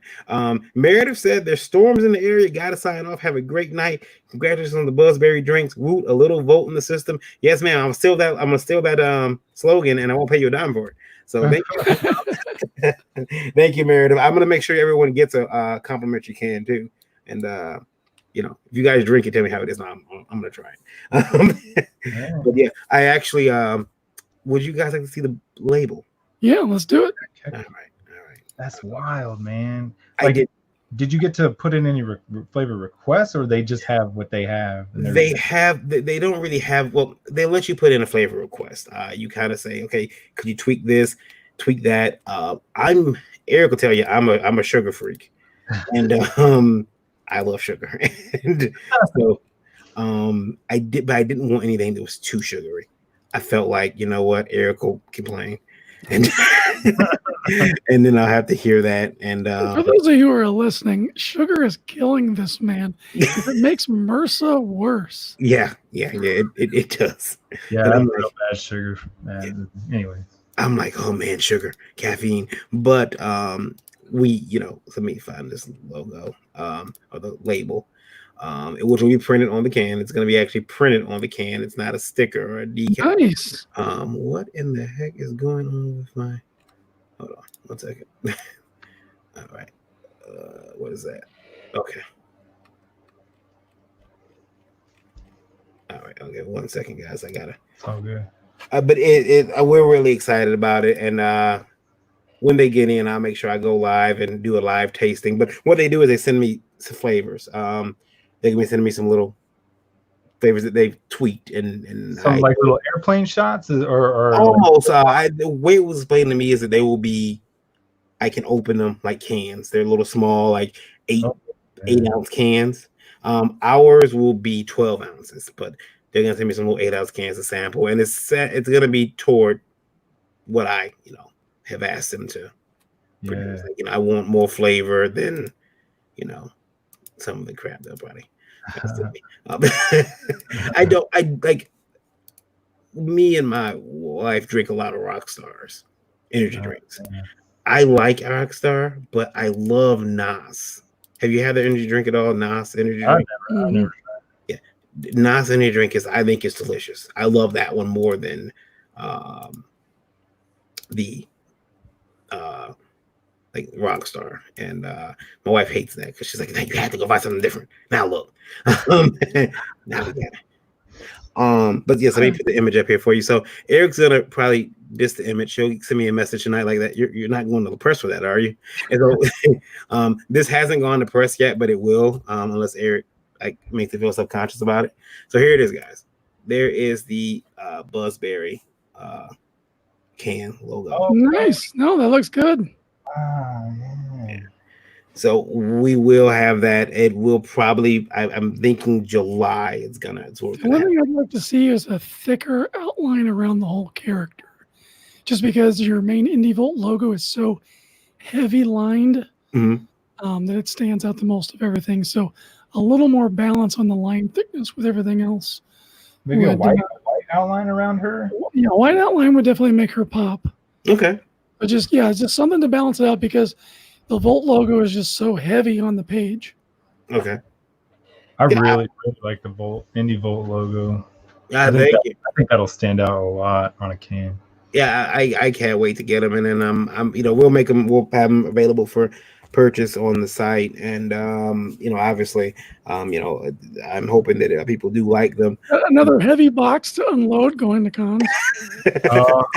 Yeah, another heavy box. I don't like this. This is. You traded the tiles for 6 cases of glass bottles. What are you doing? Yeah, I thought it was I'm excited about those, and also let me see if I have this. I thought I'd share this too. This was presented online today. I found this online. I thought this would help everybody because we've had a couple people on the show on regular INDIEVOLT Live, INDIEVOLT Breakfast Buzz, people who are putting out books. And it's always good if you're crowdfunding the book to know about where you're shipping and how much it costs. Because I've seen people say, "I'll ship anywhere in the world." And I joked with old Jello Heart. That's what I keep calling him now. I joked with him. I said, "Well, I'm gonna use my VPN and order a book from like Venezuela or Vietnam and see you send me a book there. How much it's gonna cost you?" And I didn't do it, but so somebody made a chart, and I'll put it up right now. Shipping, and this is for pretty much for books, typical comic books, single copy of Migration Mars or some common geographical areas. So USA, he was able to get the book out for about $9. Canada 14, anywhere in Europe 16, China was 16, Australia was 20, Eastern Asia 24. New Zealand was 28, and the rest of the world was anywhere between $28 and $54 to send out one issue of a comic. Which I can't tell you guys how freaky that is and sad. Now I just recently was made aware of a campaign. I was brought to my attention by Rob, and he's investigating because how do you guys feel about this? I know it's positive. I know. There are companies now who do crowdfunding fulfillment. Okay, so that's fine. I do the campaign is finished. This other company jumps in and they do the fulfilling of the project for me. But a lot of those companies say, "Well, do not charge for Kickstarter or I think it's mainly for Kickstarter. Don't charge a shipping yet. We're gonna come in." At the end of it, we're your manager. We'll come in and we'll send everyone a shipping notice. So you don't know how much a shipping is going to cost yet. Does that have you guys done anything like that yet? I mean, did you add the shipping in afterwards or? No, always before. But I mean, yeah, you're right. We've always fulfilled ourselves too, and we're looking at a small little fulfillment company this time. We don't have huge campaigns though. I mean, they're just real small, but. I'm not familiar with that though exactly. So we got a comment from INDIEVOLT Radio from Bruce, who is located in Australia. He said, "I for a second he thought Zach was on drawing with us." Matt, he says you sound like. I was gonna say that, but I didn't want to say something stupid. But it's just been verified in Australia, so yes, you do sound like our boy Zach. Yeah. I know who you're talking about because this is like the 37th time. So I've been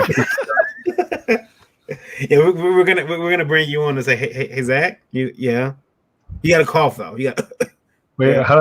Hold on a second. I think yeah. There you My gosh, it's uncanny. We don't even need the other guy now. Just throw some comics and rip them up and got him. That's all. yeah, there we go. That's all. I just know a couple. But yeah, I know who you're talking about. Yeah, somebody Bruce from Australia said he's out. They sound like him. Well, Down as far as I understand, he lives I live in Austin too.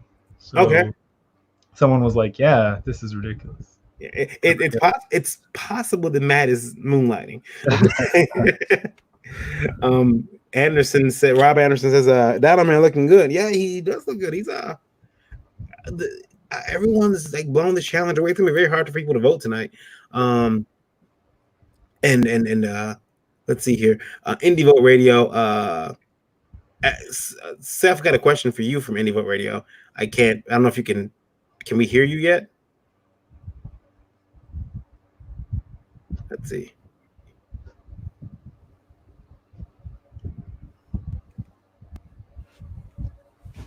I'll wait till I got confirmation that we can hear Seth before, because the question is actually aimed at Seth. It's for Seth. Yeah. Maybe he's listening to the show at a 15-second delay. Yeah, he might be.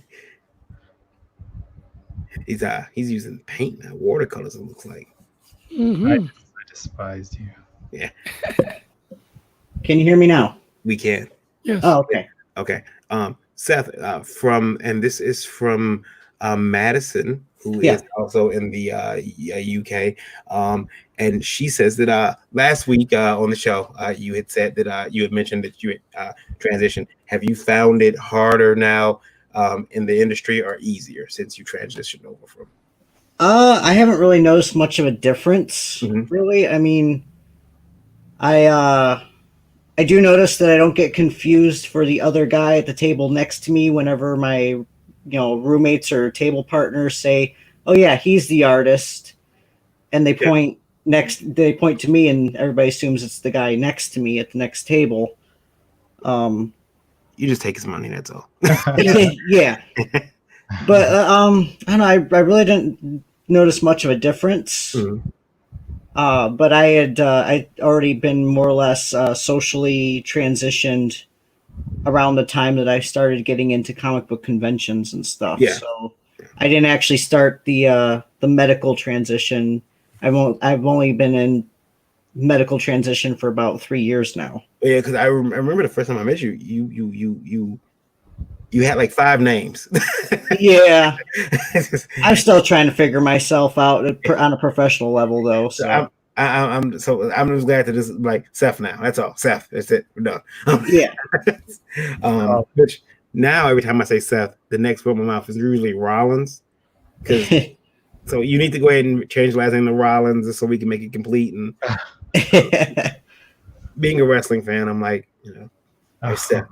Every time I think about curve stomps and Becky Lynch and all that good stuff. So I do think that you wouldn't get much. Like for me, I only get mistaken for Terry Huddleston. That's it. Oh, he's cool. Yeah, I get mistaken for Terry Huddleston, and he's a big con guy. He's all over town. Yeah. Terry's really cool. Like he's also someone who was very nice to me. I used to have a picture in here where I was I wore my hair out and afroed out, and I had some glasses on. The guy thought I was Terry at a show. He tried to give me money. I have sat at Eric's table before and have presented myself as Eric Hodson before. It works. It works. Yeah. Present myself as Eric Hodson. I've presented myself as Randy Zimmerman Jr. That's gonna be out one day. Well, you're not Randy. No, I'm Randy Zimmerman Jr. And I'm adopted. Thank you for bringing it up. Yeah. God dang. Yeah. Riding Randy's coattails of fame. That's what I do. And it's always fun to I like doing conventions with Randy, but I'm always I get kind of shocked when I realize people know like how much history he has in the industry. Oh, and, for sure. Yeah. and people run up to him and they're like, Randy Zimmerman, here, sign this. But they're bringing books up and they're all newsprint books. So Randy knows how I feel about that. But they're all newsprint books. I'm like, oh, Randy, Newsprint. why do you do this to yourself? Why do you make newsprint books? But he's always willing to sign autographs for people and talk to them. And I'm like, so much nicer to me. I'm like, yeah, here, I'll sign your book. Go, I got your money already. Go. that way. Go over to Steph's table, Eric's table, and no, I do. I love everybody that comes to my table, and even if they don't buy anything, I'm always talking to them. And I see people are trying to get away. Like, okay, sir, you've talked my ear off. I have to go now. IndieVolt Radio says, what are they drawing for tonight? I know you can't see any of these fine pieces of art, but I urge you to go over to YouTube and check out tonight's episode on the replay if you wherever you're at. And tonight they're playing for a Michael's gift card, $25 on this gift card, which the winning artist will get tonight. And I assume they're going to use it on paper or pencils or Copics or something. And paper, yeah. Some nice floral framing. Oh, goodness. Floral framing. I'm gonna let's check in real quick with check in with the state of the world right now. 1 second. I'm gonna see. Got some breaking news here. Let's see. The popcorn you're eating has been pissed in. Film at 11. No. There we go. that I had popcorn earlier, so yeah, that makes sense. But yeah, so I hope that everybody definitely does decide to check out IndieVolt energy drink. Again, I wanted it to be something that artists and creatives and whoever it is, if you're up late at night drawing and penciling and making a movie or whatever it is, I want to have an energy drink that you can enjoy, and that's what we're gonna have. So that's awesome. Yeah, dreaming of making 3D models and trying to get, but like you said earlier, no time. Yeah. Eric, did you notice this cool glowing underneath me whenever you guys talk? No. Mm-mm. Yeah. Oh yeah. I have my keyboard set to glow whenever someone speaks. Oh, okay. Let's 1, 2. Look at that. It's like Knight Rider, but lame. I thought it was like, okay, well, they did an update, and I'm like, okay, well, I'll try something. I decided to go for that, even though now it defeats the purpose of having illuminated keys because I can't see them unless there's noise. So, yeah. My wife got RGB gloves today. What? That's a RGB thing? gloves, yeah. Crazy. Yeah.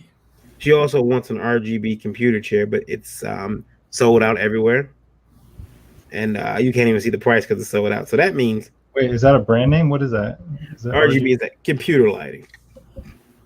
Oh, cool. It's all those LEDs that you put on like inside. You see people's computers that look like parades or whatever. They're just okay. Yeah. So that's yeah. I'm so out of it these days. I don't know nothing about nothing. Are you? And then also want to make sure that we bring this up to anybody out there got a book out. They got a book that they're looking to crowdfund. Pop over to IndieCron and get listed, get seen, get in. My friend Pixel will hook you up. Make sure that your book is out there and tracked because people need to know if your book is making money. And it's the best way to find it. Yeah, that's the new logo. Is that the official logo now, Eric? The bottom part is the official logo, but we're doing a whole bunch of cool stuff with different mecha anime chicks and. That's awesome. Oh yeah, Pixel Trader. I know who that is. That's Critical Snail. Yeah, he's been a friend of the show, and I told him, I said that I do find it odd we announce us mascot. He announces the man. No, no, I think the mecha chicks are gonna be really cool.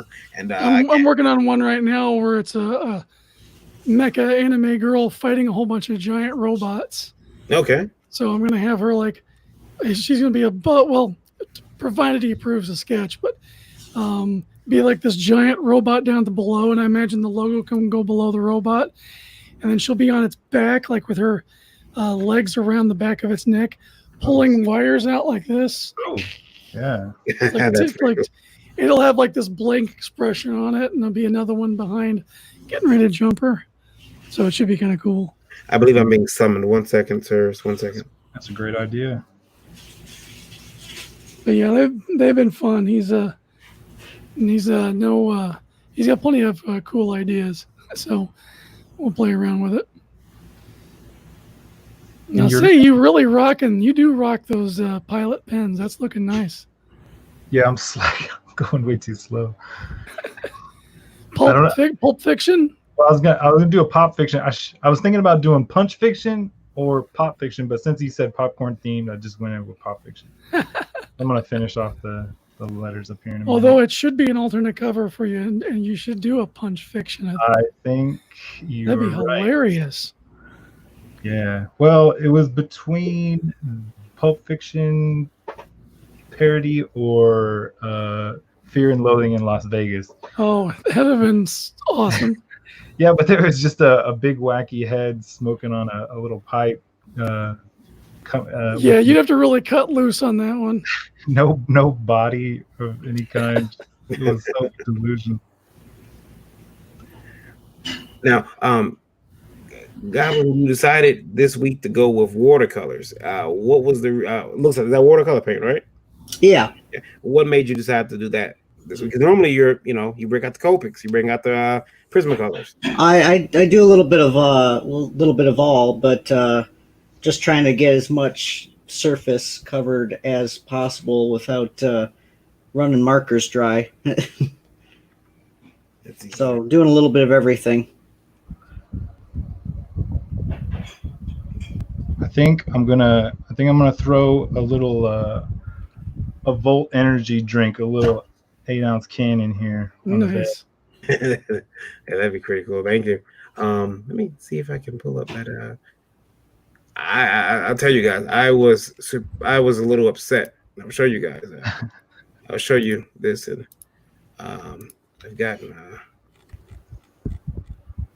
I have to check an artist because they think they're slick.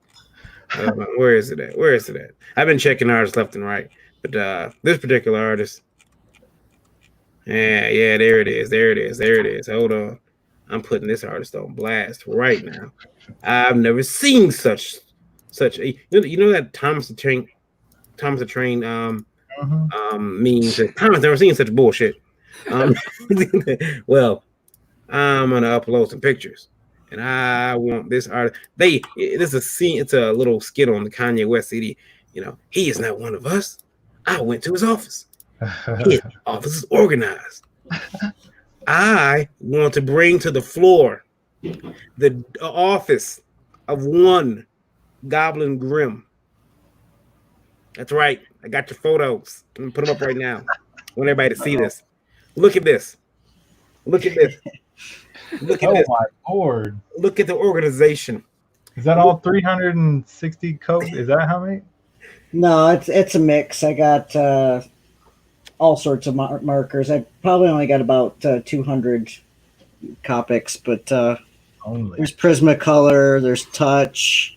I got Chameleons, and then I got a bunch of off-brand ones. I'll use whatever. Look at that chair. Look at that soft chair. Look at it. It's not that soft. It's a Walmart $10 chair. BS, his chair don't squeak. Like, do you actually use those chameleons? Yeah, they actually work pretty good. God, I give you credit because I hate those damn things. The only thing though is that it's a good thing that they come with the extra ends, like the extra nibs, because they do wear out really fast. I'm not finishing my assessment. No, wait a minute. Look at this. What is this? What is this? See, now you're walking all over me complaining about chameleon markers. I'm sorry. Keep complaining. I'll put up the chameleons. While you doing? Yeah, you can see that all the garbage next to the cat bed underneath the table. That's organization right there. Still cleaning in my office. So why don't you like chameleons, Eric? Well, first of all, they're giant drumsticks. They are and big. they've added extra steps to the art making process. One of the reasons why we have so many Copics is so we can have all these different colors. I like the idea in theory that you can use the chamber to lighten all the colors to get all the different shades. But it was adding just way too much work to the process. They're mostly for the people that don't know how to blend on their own. Yeah. It makes it easier for... I mean, they are good for beginners, but yeah, they are huge. They're big. I put the chameleon marker up on the screen for those watching who don't know what the hell we're talking about. But the little short part is the marker, and the nibs were really good on it. But the other part, you're supposed to take it off like a lid, and you touch it to the nib that you want to lighten it. And every so many seconds will be a different tone, and it just added way too many steps. Really? They are so refillable, frustrating. too, which is nice. You can buy refills for those, just like you can with Copics, which is nice.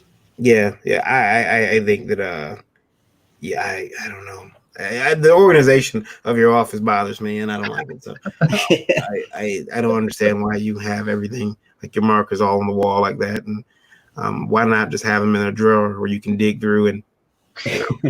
Well, they still end, like the ones I use the most, or ones I'm using on my comic book currently, are actually piled up underneath. Yeah. And so that way I don't mix them in with the other ones, and I don't get them lost. Living high there, you got the show markers, and then you got the use markers. Sweet mercy. Lola has come out to investigate what's going on here. She Shenanigans. and she says, "Hello, guys." Yeah, What's cracking? yeah. She's come to investigate. She hasn't been feeling well, but she's always sick, man. She's always sick, and then she gets better, and she gets sick again.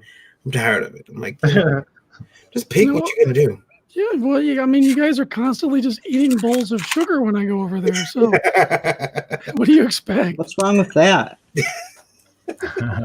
It's we're all unhealthy over here. We're just sugar and salt. Yeah, I put on 20 lbs easily over the last 6 months, and I just cannot shake them. There's for some reason, like these pounds, they're not the transient pounds, like they're welded to my bones. These are the ones that I just cannot figure out how to lose. But yeah, this might be my new reality. I was I just can't. I just want to get back to where I could brush my teeth without something jiggling. I was stuck at 230 for most of my marriage, and I just thought my metabolism had kind of plateaued or given up or whatnot. So I decided to experiment, and I went on the keto diet. Oh. And I did keto, like a modified keto, but just really cutting out all the sugar and carbs.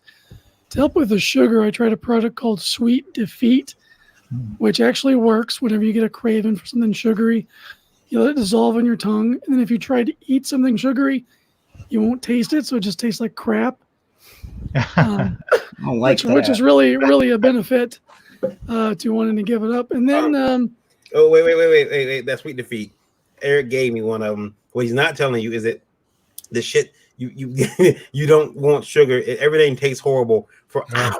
Oh, not like 20 minutes of the craving's gone. Hours.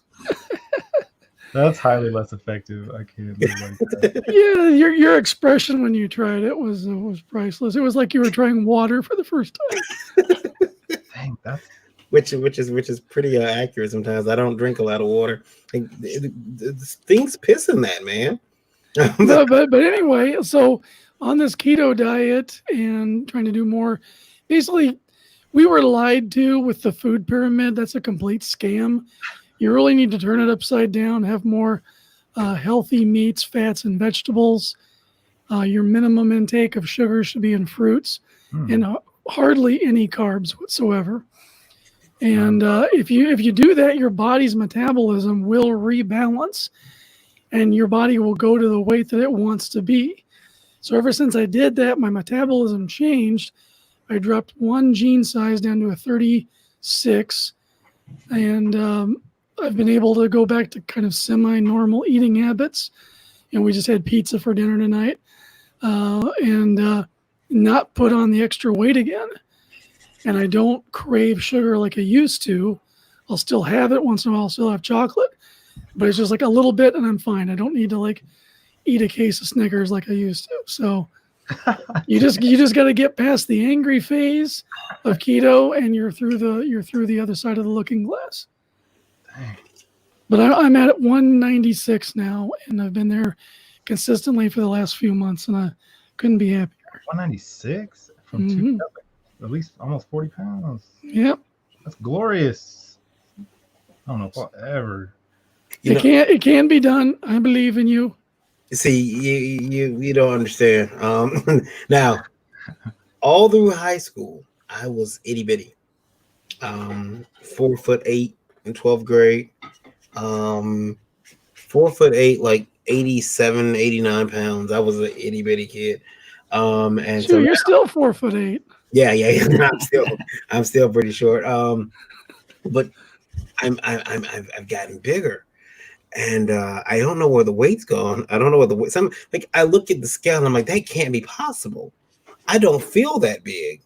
But I weighed myself the other day, and I was at 303.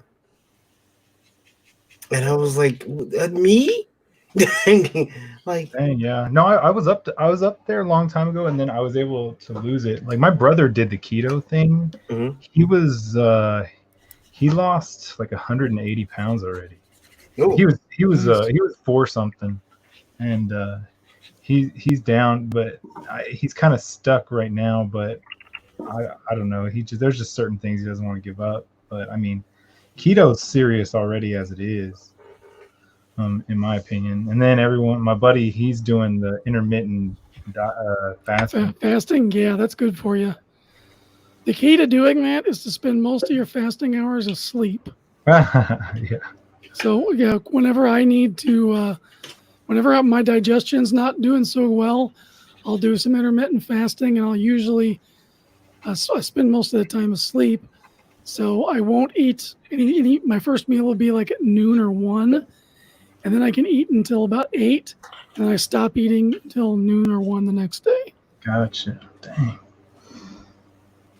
I went from 300 something to about 180, 175 is where I usually fluctuate. But that was from having my gallbladder taken out and starting my testosterone, and that changed my metabolism.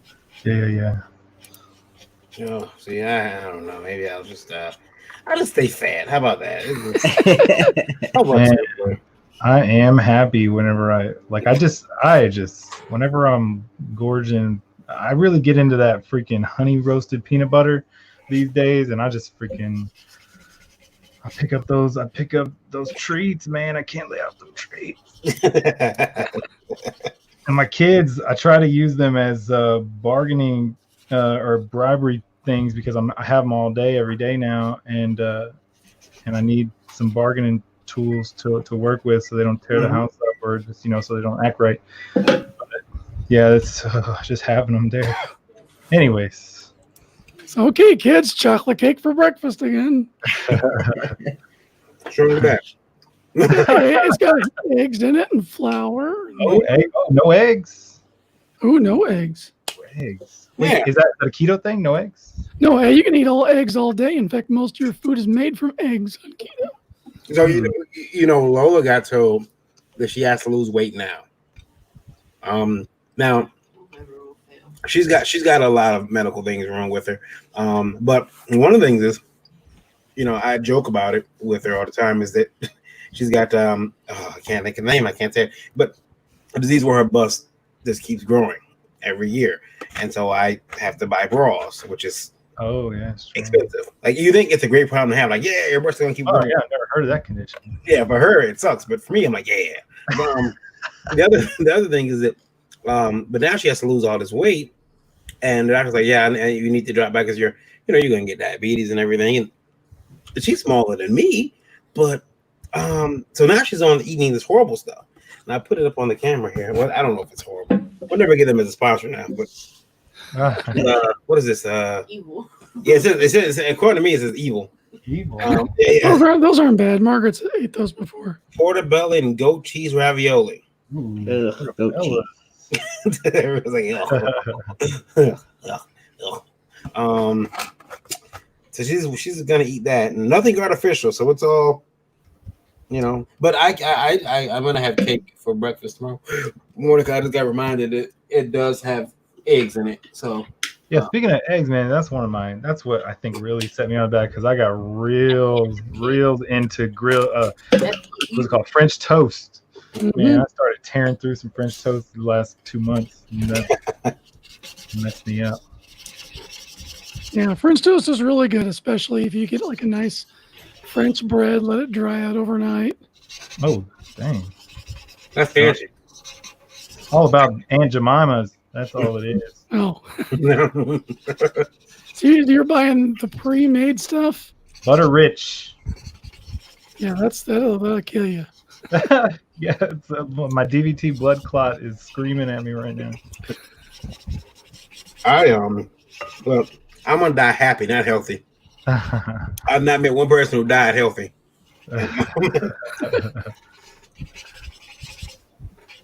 Oh crap! He's in. He must have a clock going on. What's the time check? He's scribbling like a madman over there. I can hear it. You got about 20 minutes left. 20 minutes. Mm-hmm.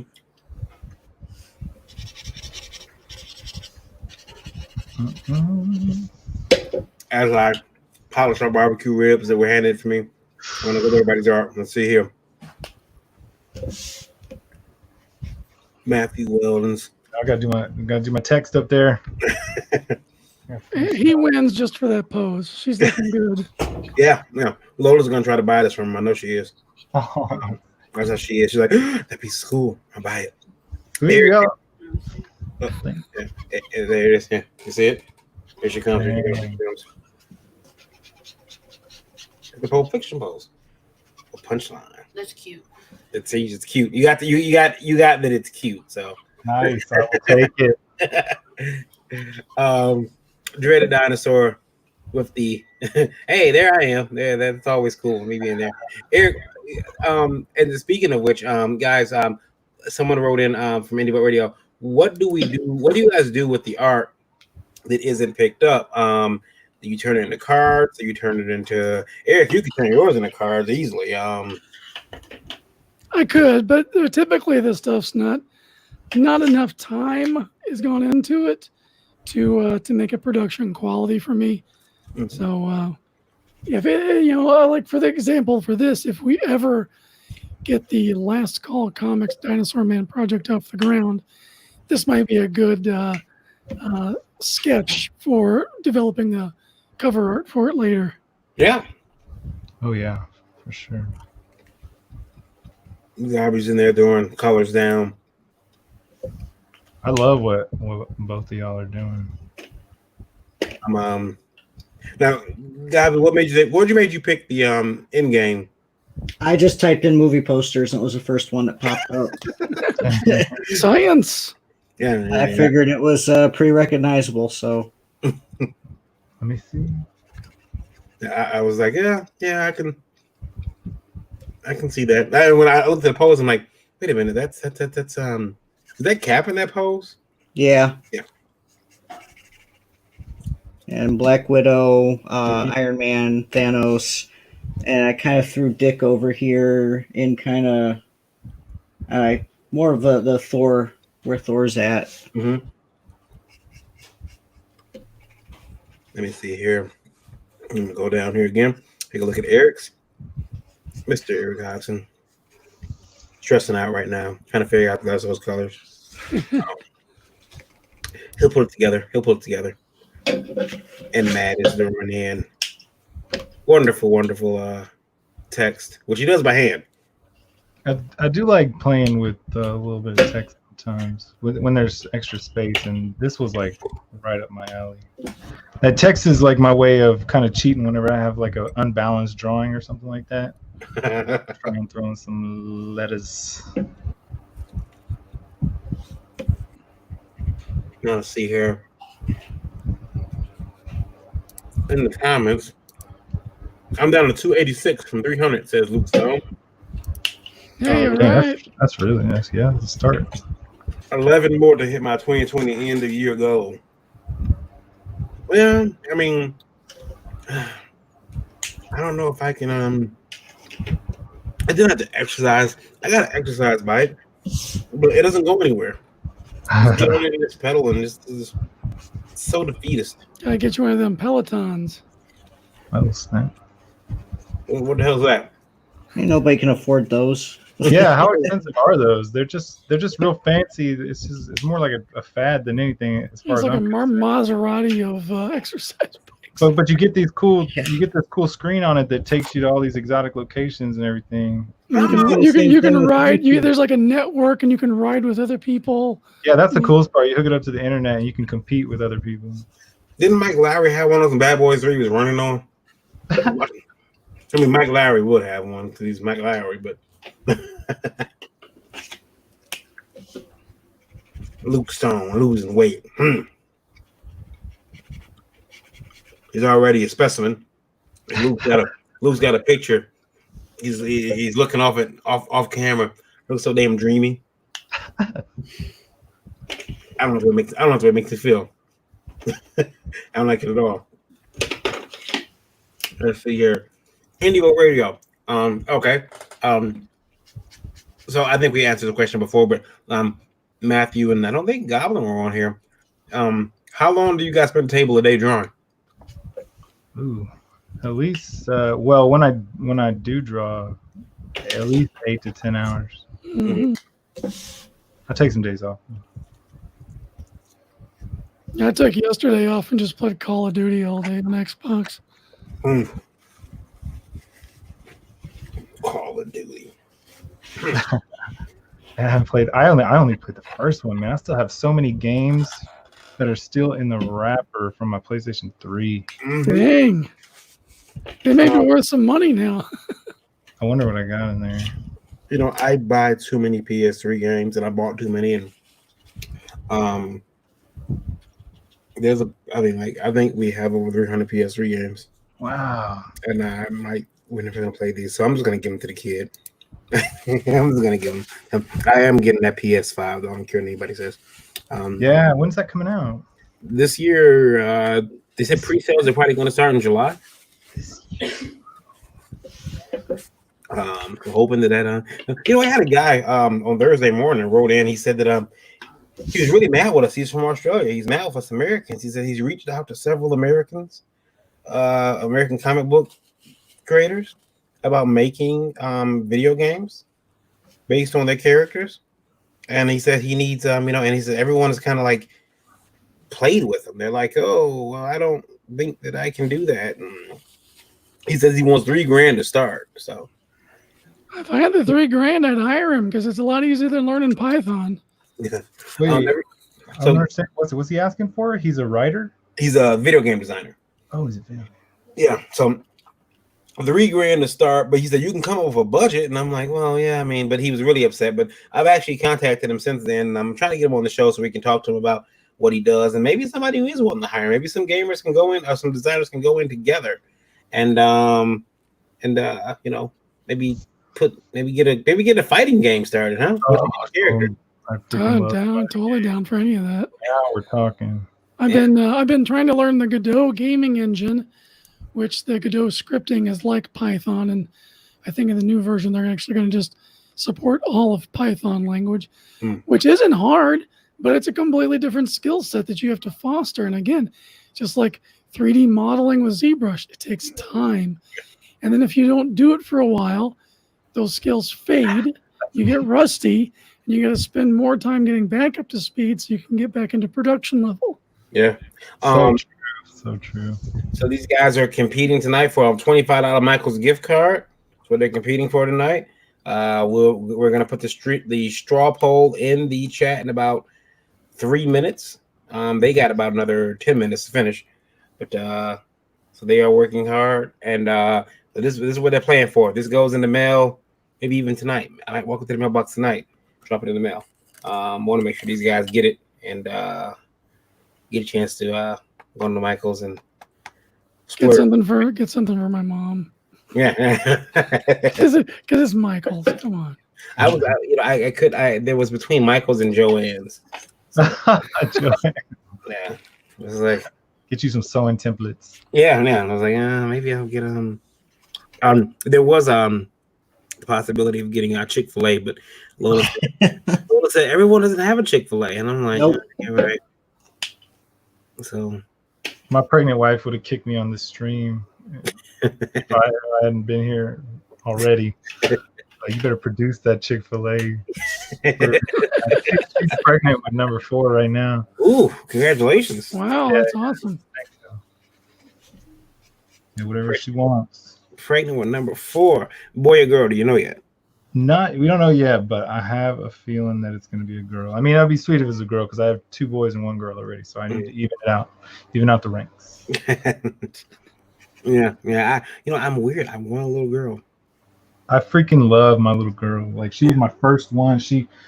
Because she was my first, she really helped, or she fostered this maliciousness in me to murder and maim anybody who would cross my little child. And it's something I was all calm and collected before, but now I have to catch myself, like, stop thinking about someone wanting to kill this boy. Yeah.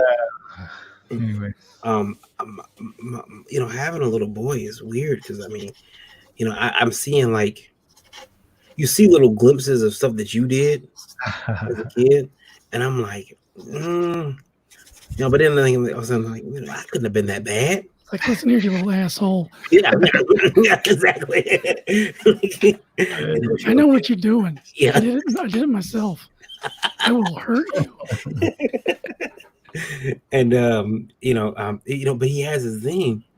My son has this problem, guys. Whenever I'm getting in his butt about something, and Lola will tell you guys. Oh, by the way, she says, just to let everyone know, the Evolve food isn't bad. It's actually pretty good. Mm-hmm. So, yeah. I mean, it had goat cheese. Yeah, Margaret liked it. Yeah, I'm gonna go looking. But the other day, I sent Eric a picture one day. I said, Eric, and there was a picture of my son's crying. and Eric said, he told me fuck you today. And Eric said, is he alive?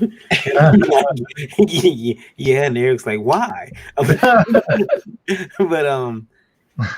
just the other day, we got into an argument. He'd been disobeying his grandma and really being like just really smart mouth to her, and especially to his mother. Like, he has this thing where he just will not respect women. He's only 9. And I got in his butt about it, and I'm like, hey man, that's not gonna fly. And he tried to lie to me, so I'm like, all right, come on, let's go. And when I got up, he let that sucker go again. This is just last week, and I'm like, and I gotta and this week actually. And I'm like, boundaries. Yeah, I gotta kill you. I got to kill you. And he's still alive, but look, we're handcuffed as parents right now. Like, there's shit that he does that I know good and well I would have got killed for. Yeah. I tell everybody the story about my parents picked me up from my aunt's house, and they were driving me home, and they were supposed to take me to Toys R Us, and I fell asleep in the back seat, and they forgot about Toys R Us, so they drove home. Well, when I woke up, I'm like, hey, wait, we're not at Toys R Us, we're at home, and I wanted this toy, and my dad said, oh, well, we'll get up tomorrow morning, we'll go to Toys R Us. Now, in my mind, I'm thinking, no. I want to go now because Toys R Us is, first of all, tomorrow's Sunday. Then the next day is Monday, which is school. I want 2 days to play with my toy. I played your little game, old man. You know, now I want what's due me. And he was like, you'll go tomorrow. So I'm like, I'm pissed. So we have a couple words while going in the house. And I'm like, because Toys R Us is only like, it's only like 15, 20 minutes from my house at that point. So I'm and he's like, look, I'm tired. We'll take you in the morning. He's trying to be nice to me. I don't care about that though. So as he is going up the steps, I don't know why. I guess maybe I've been watching Boys in the Hood or something. Oh, no. As he's going up the steps, I said, and I say stupid N-word to him. Ooh. I call him, yeah. How old were you? Oh, I must have been about 9 or 10. And I'll tell you that it was a Jurassic Park moment. I was looking at him when I said it. But who attacked me? I never even seen him coming. It was a two that you never see coming. Somehow my mother, who I don't know where the hell she came from, came around the corner and she was low riding. I mean, she was like in this goalie pose. She had her hand out, and it was like, you know, Dragon Ball Z, like this, everything's moving behind her, like all the lines behind her. Yeah. And she was like, she was completely still. And this is like, you know, I can hear her like telepathically communicate with me, like, you know, you fucked up, right? That's what I heard. I don't remember the ass whooping. I don't. It's just a giant blur. Yeah. I remember after the ass whooping. But I don't remember the ass whooping. And I deserved it. But now you can't do that. I mean, I'm like, and I watch my mother. My son will say something. My mother's like, Oh yeah. like, what the hell? Like, you done did it now, boy. Whoop his ass. And then nothing happens. And I'm like, That's because he's the grandbaby. He can get away with that. well, I want to be the grandbaby. I'm 38 years old, and I still have a healthy fear. And I want to be I want to be the grandbaby. It's not fair. I got my ass tore up. That's okay. That's all right. I love telling the psychological warfare story my dad did. He made me watch him make my paddle, and then I had to paint it and stencil my own name on it. That's some next level torture right there. Yes, it was. Was the stenciling good? Did you do a good job? Oh yeah, no, it looked great. I'll remember it to this day. My dad's grandma used to make him him and his brothers pick out their own switch. Oh yeah. And she would shave the switch while swearing in French. And well, he knows how to swear in French very well. It came in handy. We had some people from Canada that were poaching some deer off of the road, practically in my parents' front yard, and he went out to go confront them, and they tried the we don't speak English routine, and they were talking French back and forth to each other, so he let them have it in French right back. Scared the crap out of them. They weren't expecting that. Yeah, that's hilarious. I love it. They I remember my dad and me would do so much stuff together. It was always comic book shops and card shops, and I try to be close to like what he did with me with mine. And it's a lot of work, man. I'm like, dude, he was awesome. I'm really slacking here.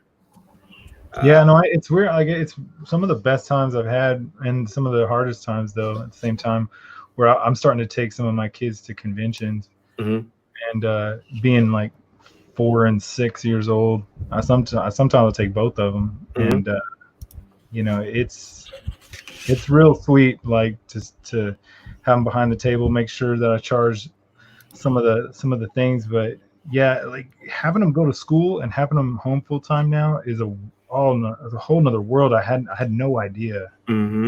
how that brief time at school was, to production time or just any kind of, just the destruction of the house. Yeah. You know?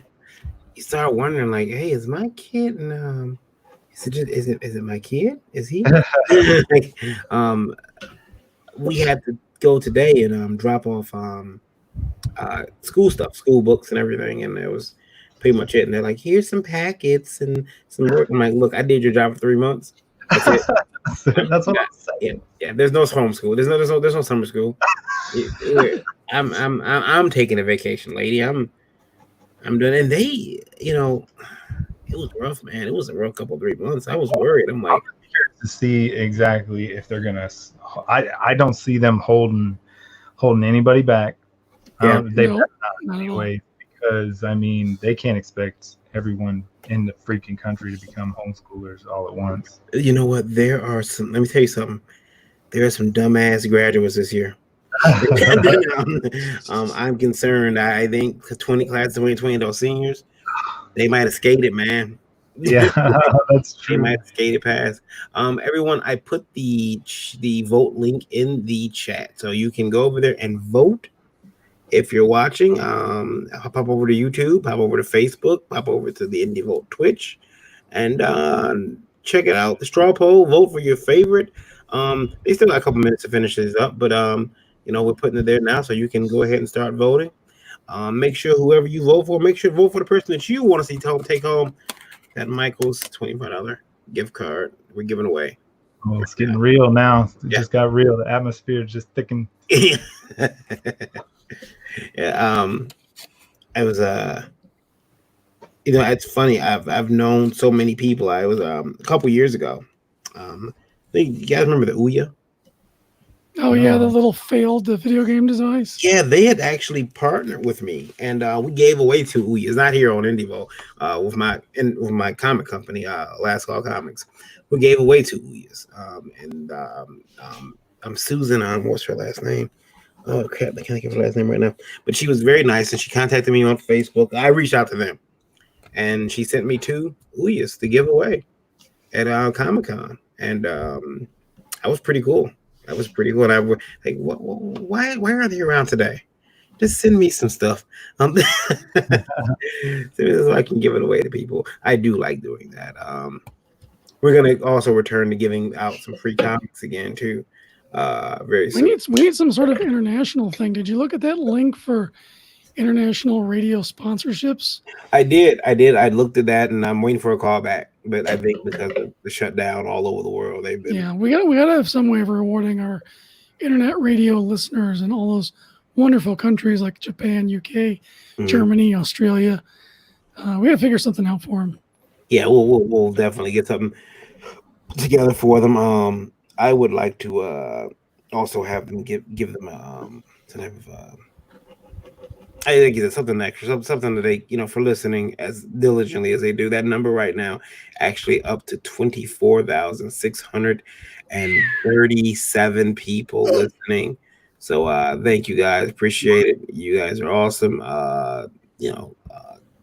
Again, these numbers, we only ask that if you're watching, please consider going over to the iNDIEVOLT YouTube, subscribing, ringing the bell for notifications, and liking the video, but definitely subscribe. That's an outrageous number. Yeah, just getting it up to the radio. The radio is great. People listen to it. They listen for the music. We recently did some reformatting recently, so it's very interesting that we have some different music up there you may not have heard. But yeah, so definitely if you heard iNDIEVOLT Radio, you haven't heard it all because we did some updates to it. So yeah, let me see here. Yeah, and your support, and the more we can grow this wonderful network and get it profitable, we can afford to bring on A-list celebrities like Matthew Weldon more often. Sure. These prima donnas don't come cheap. There's a trailer out back. It's got champagne and shit. I mean, he was very demanding. And if you're not watching on YouTube, there's a beautiful piece of his little hottie punchline that he's sketched here for you. So it's a treat to see this kind of artwork on Friday nights. Man, Yeah. I'm all about. I can't believe this popped up in my YouTube. I just sat down. I step outside, and then uh like I took my phone with me, and then this popped up. This was an absolute treat. You guys, I like letting me come hang out and sample.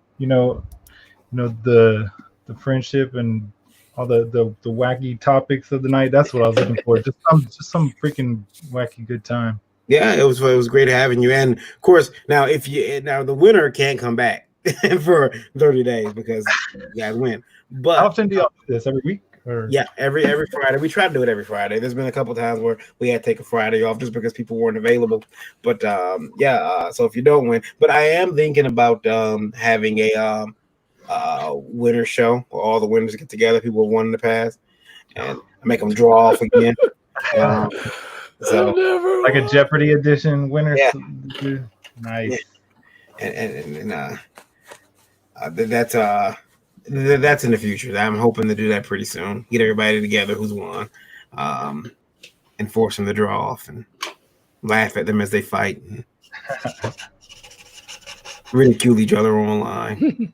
All right. So if anybody out there got any last minute items, I just penciled the background for this thing, but I wanted to, if anybody has any items they want to see just sprawled out on the bed, let me know, because I got some real estate on the bed.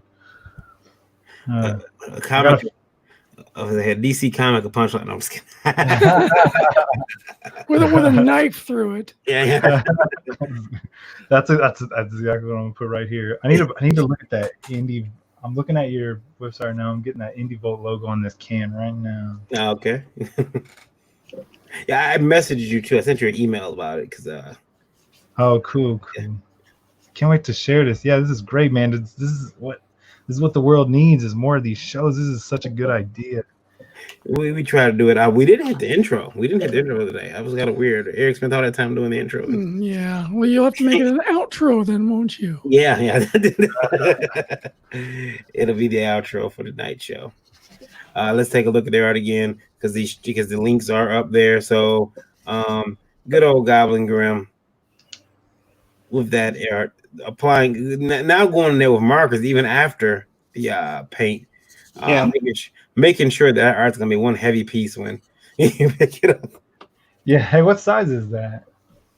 What, the paper? Yeah, paper. I think it's a 9x12. Oh, okay. Well, I'm just I got a handicap over here. I'm working with 11x17, so y'all take that into account. I usually work with 11x17s, but I had a couple 9x12s laying around, so. And Mr. Dread Dinosaur. I should be doing analog drawing next week. I've got everything situated. I just gotta test it out, and I got some brand new sketch cards that I want to use for some of these challenges. So. Nice. And Mad Weldon.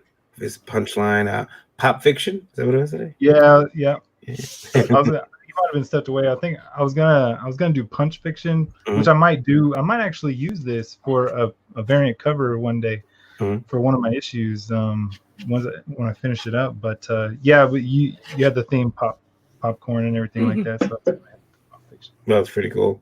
And of course, I haven't drawn anything, so it's not happening. I look at my desk and I'm like, nah. Even though I just bought all this new stuff. I bought a new I bought the I got a blue Yeti caster here. I got the blue Yeti caster, which is my boom arm. But for my desk, for my art desk, I didn't want to go get a Yeti caster, even though I don't know why I didn't. I could have just went and got one, but I got the Thron Max. And which is another boom arm. And the cool thing about it is that the USB cable is made inside of the boom arm. Like this, the blue pops into the top, but the Thron Max, it's made into it. It's actually made into the arm. So I'm guessing if the cable goes bad, I'm screwed. But so I got that set up and I did some rearranging, and I'm like, yeah, now I can draw and do some better live streaming. Yeah, nah. Nah, that's too much like work. All right, guys. So you guys, we're going to give you 1 minute to make any last changes. Any last little things you want to do? 1 minute, 1 minute, 1 minute starting now. And then we're gonna look at the polls. We'll give the polling another couple minutes to finish up. Then we're gonna after this 1 minute, we're gonna do like everyone did a couple weeks ago in the comic industry and go pencils down. Stop drawing! Stop! We're not paying you. Oh man, you colored it up too, Dread. Yeah, I hate everyone's throwing colors on their pictures. That's sharp.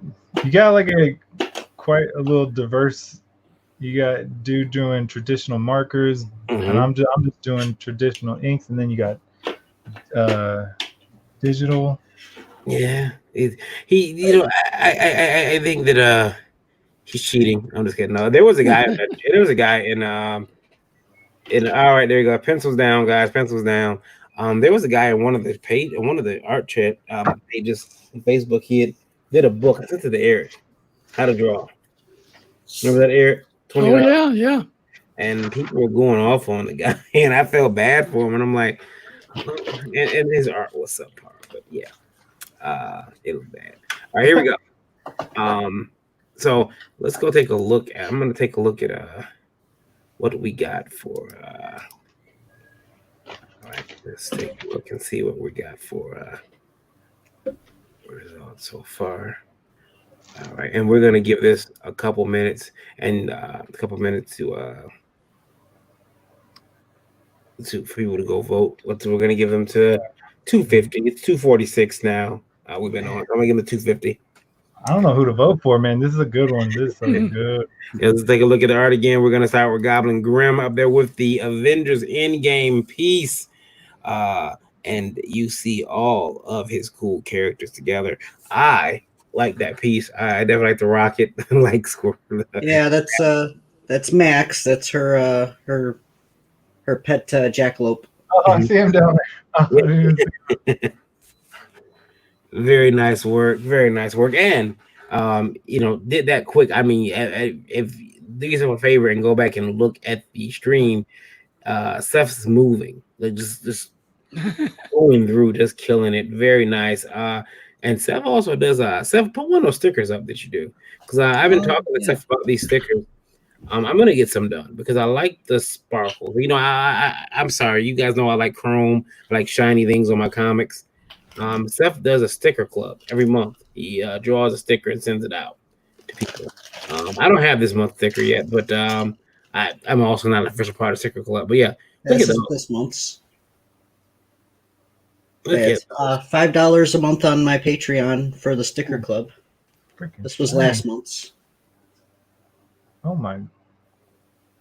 Extra sparkly, and then this one is just for my my current store envy shop. But it's got no sparkle, but it's pretty colorful. I love the ones with the sparkle on it. That looks cool. Those are large. Those are large die cuts. Yeah, I wanted them big. Yeah. And then this was like another just regular sticker that I had. Extra Those are pretty cool. And I'm peanut butter and jealous. Yeah, I usually go through either Sticker App or Sticker Mule, either one. They're both good companies. Yeah, I gotta find some of that reflective material for my machine so I can do stickers like that too. Yeah. Dreaded Dinosaur here with the Roadhouse Last Call bar. There's my character at the bottom there with his raccoon cap on. I'm not wearing a raccoon cap today, but looks pretty cool. Roadhouse. The cool thing about this is that Eric, no matter what, this stuff, even if you don't ever intend to show it, it makes good filler for the back of books. Yeah, and it may when you have an Instagram account, you have to keep posting art to it constantly, so it's a good place to post art. Yeah, just so you can keep the engagement going. I got a lot of good engagement over the Atari 2600 box art. Did you? I did last week. So Yeah, last week was that? Well, last week. Week Yeah, last before week. last week Yeah, week before. before last week was the Atari box art. And let's look at Matt Weldon's art. Here we go. Punchline, pop Girl. fiction. Yeah, I got I started doing the blinds for it, but yeah, I put her on her pillow, started drawing the fabric, but yeah, it's got a long way to go for, for this baby's cleaned up. That This broad's got to get cleaned up a lot. that looks great. That looks great. I Love it. All right. So let's take a look, guys. We're at the 250 mark. Let's see who we got as our winner. Drum roll, please. Let me go to the straw. Are you cutting it off already, or?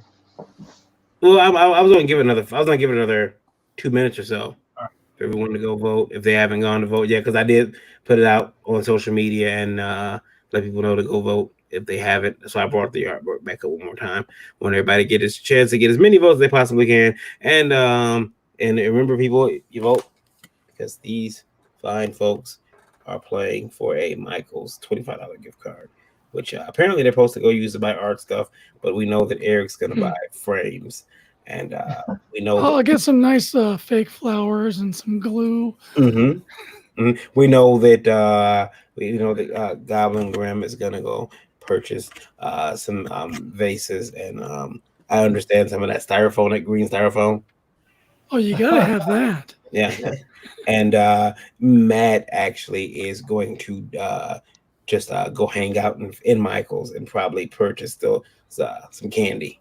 No, I have this circuit. I usually go to Michael's, right, and it's right across the highway from a Hobby Lobby, and I usually catch.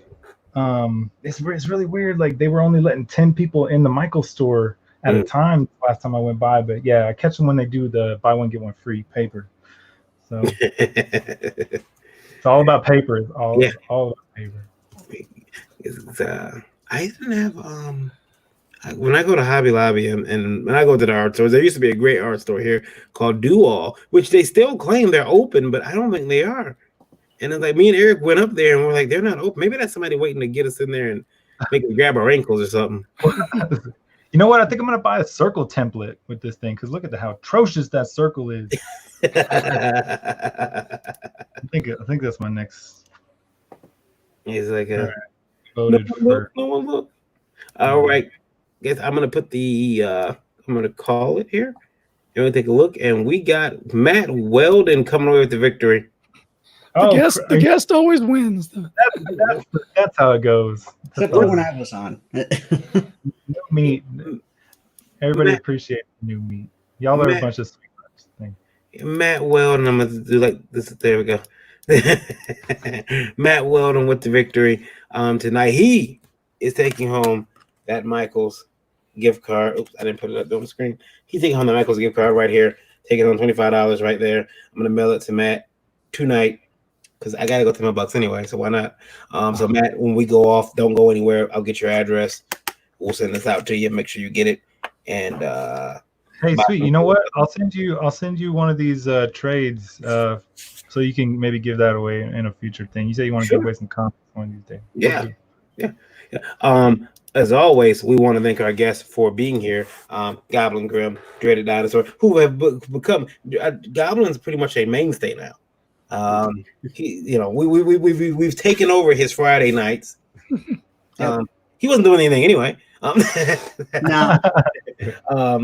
We're taking over his Friday nights. I do like having Goblin on the show because, again, somebody who produces very quick and very good art. And two, I know at some point it's gonna have a bad portfolio to show at a con, and I'm gonna be very upset because I'm like, man, I should have been drawn too. Maybe I had a portfolio too. And it's funny because I mean, and I'm not blowing smoke up anybody's ass, but I've watched Goblin grow from being, drawing. You can see like the confidence because the way you're drawing now was not the way you were drawing 6 years ago. No. Yeah, so the confidence is definitely growing, and and I mean, to watch you go to that piece that quick. Yeah, you just popped the clutch, son. Yeah. I'm a little jealous. I don't. A lot of characters, and you got the tattoo going on that chick's arm. Yeah, like it's so quick, and it's like I'm gonna commission a piece from Gabi. I think very soon here. I got a couple. I just finished 2 of them. Did you? How much Yeah, of your commission is usually? Just like one character, just so people who are listening. I usually do like a 9x12 this size, one character, and it's full colored and everything. Let me see. Hold on 1 second. Let me bring up because I changed my prices recently, and I think they only went up like a little bit. Like I didn't jack them all up huge or anything. Let's see here. Go to my posts on. I have commissions with prices. I can actually provide the link and everything, but for like a 9x12 full color, I'm only doing $50. Okay. Awesome. Yeah, it sounds good. And I know some people who have actually got pieces from you commissions. So I know you do turn over the work. You do what you're supposed to do. Taking the art and running. So that's cool. Like here's a piece. I'm out of here. Yeah, and unless it's like international mailing or whatever, usually it mailing is like $5. Cool. So it's I don't charge a whole lot for like the shipping and handling and all that.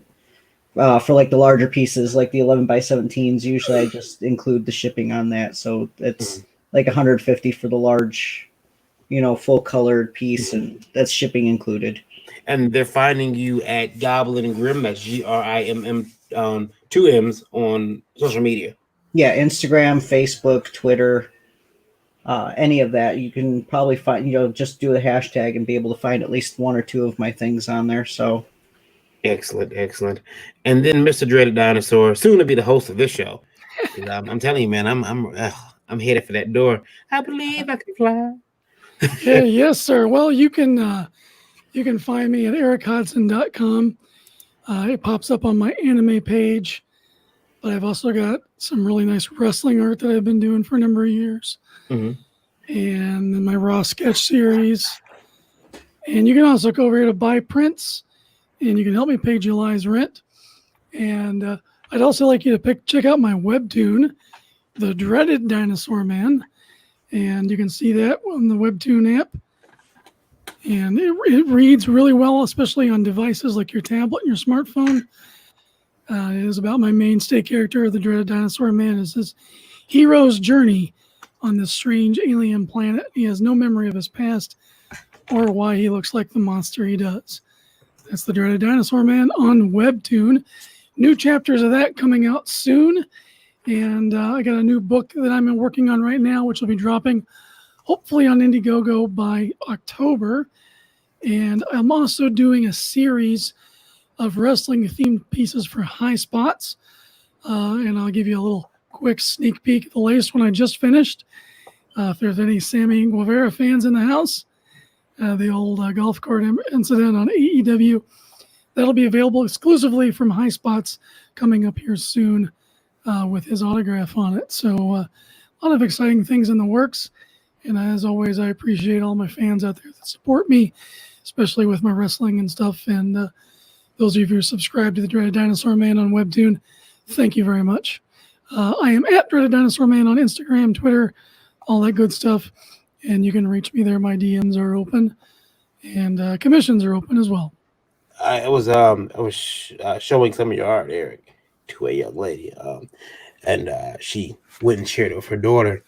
And the next day she came back and she said, "Oh, your friend, his art is really good. Hey, he should And it was such a Arts Confidential moment.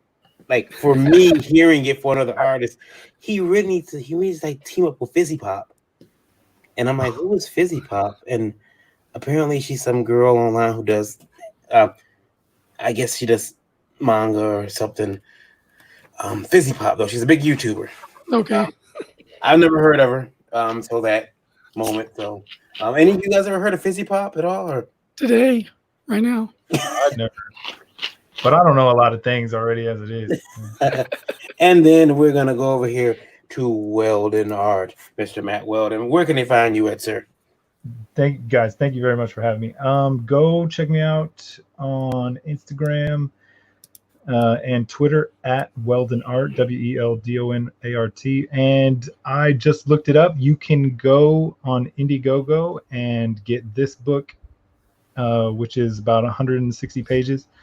And the second trade, which is about 150 pages on Indiegogo now, it's in demand, and we'll be fulfilling within the next couple weeks.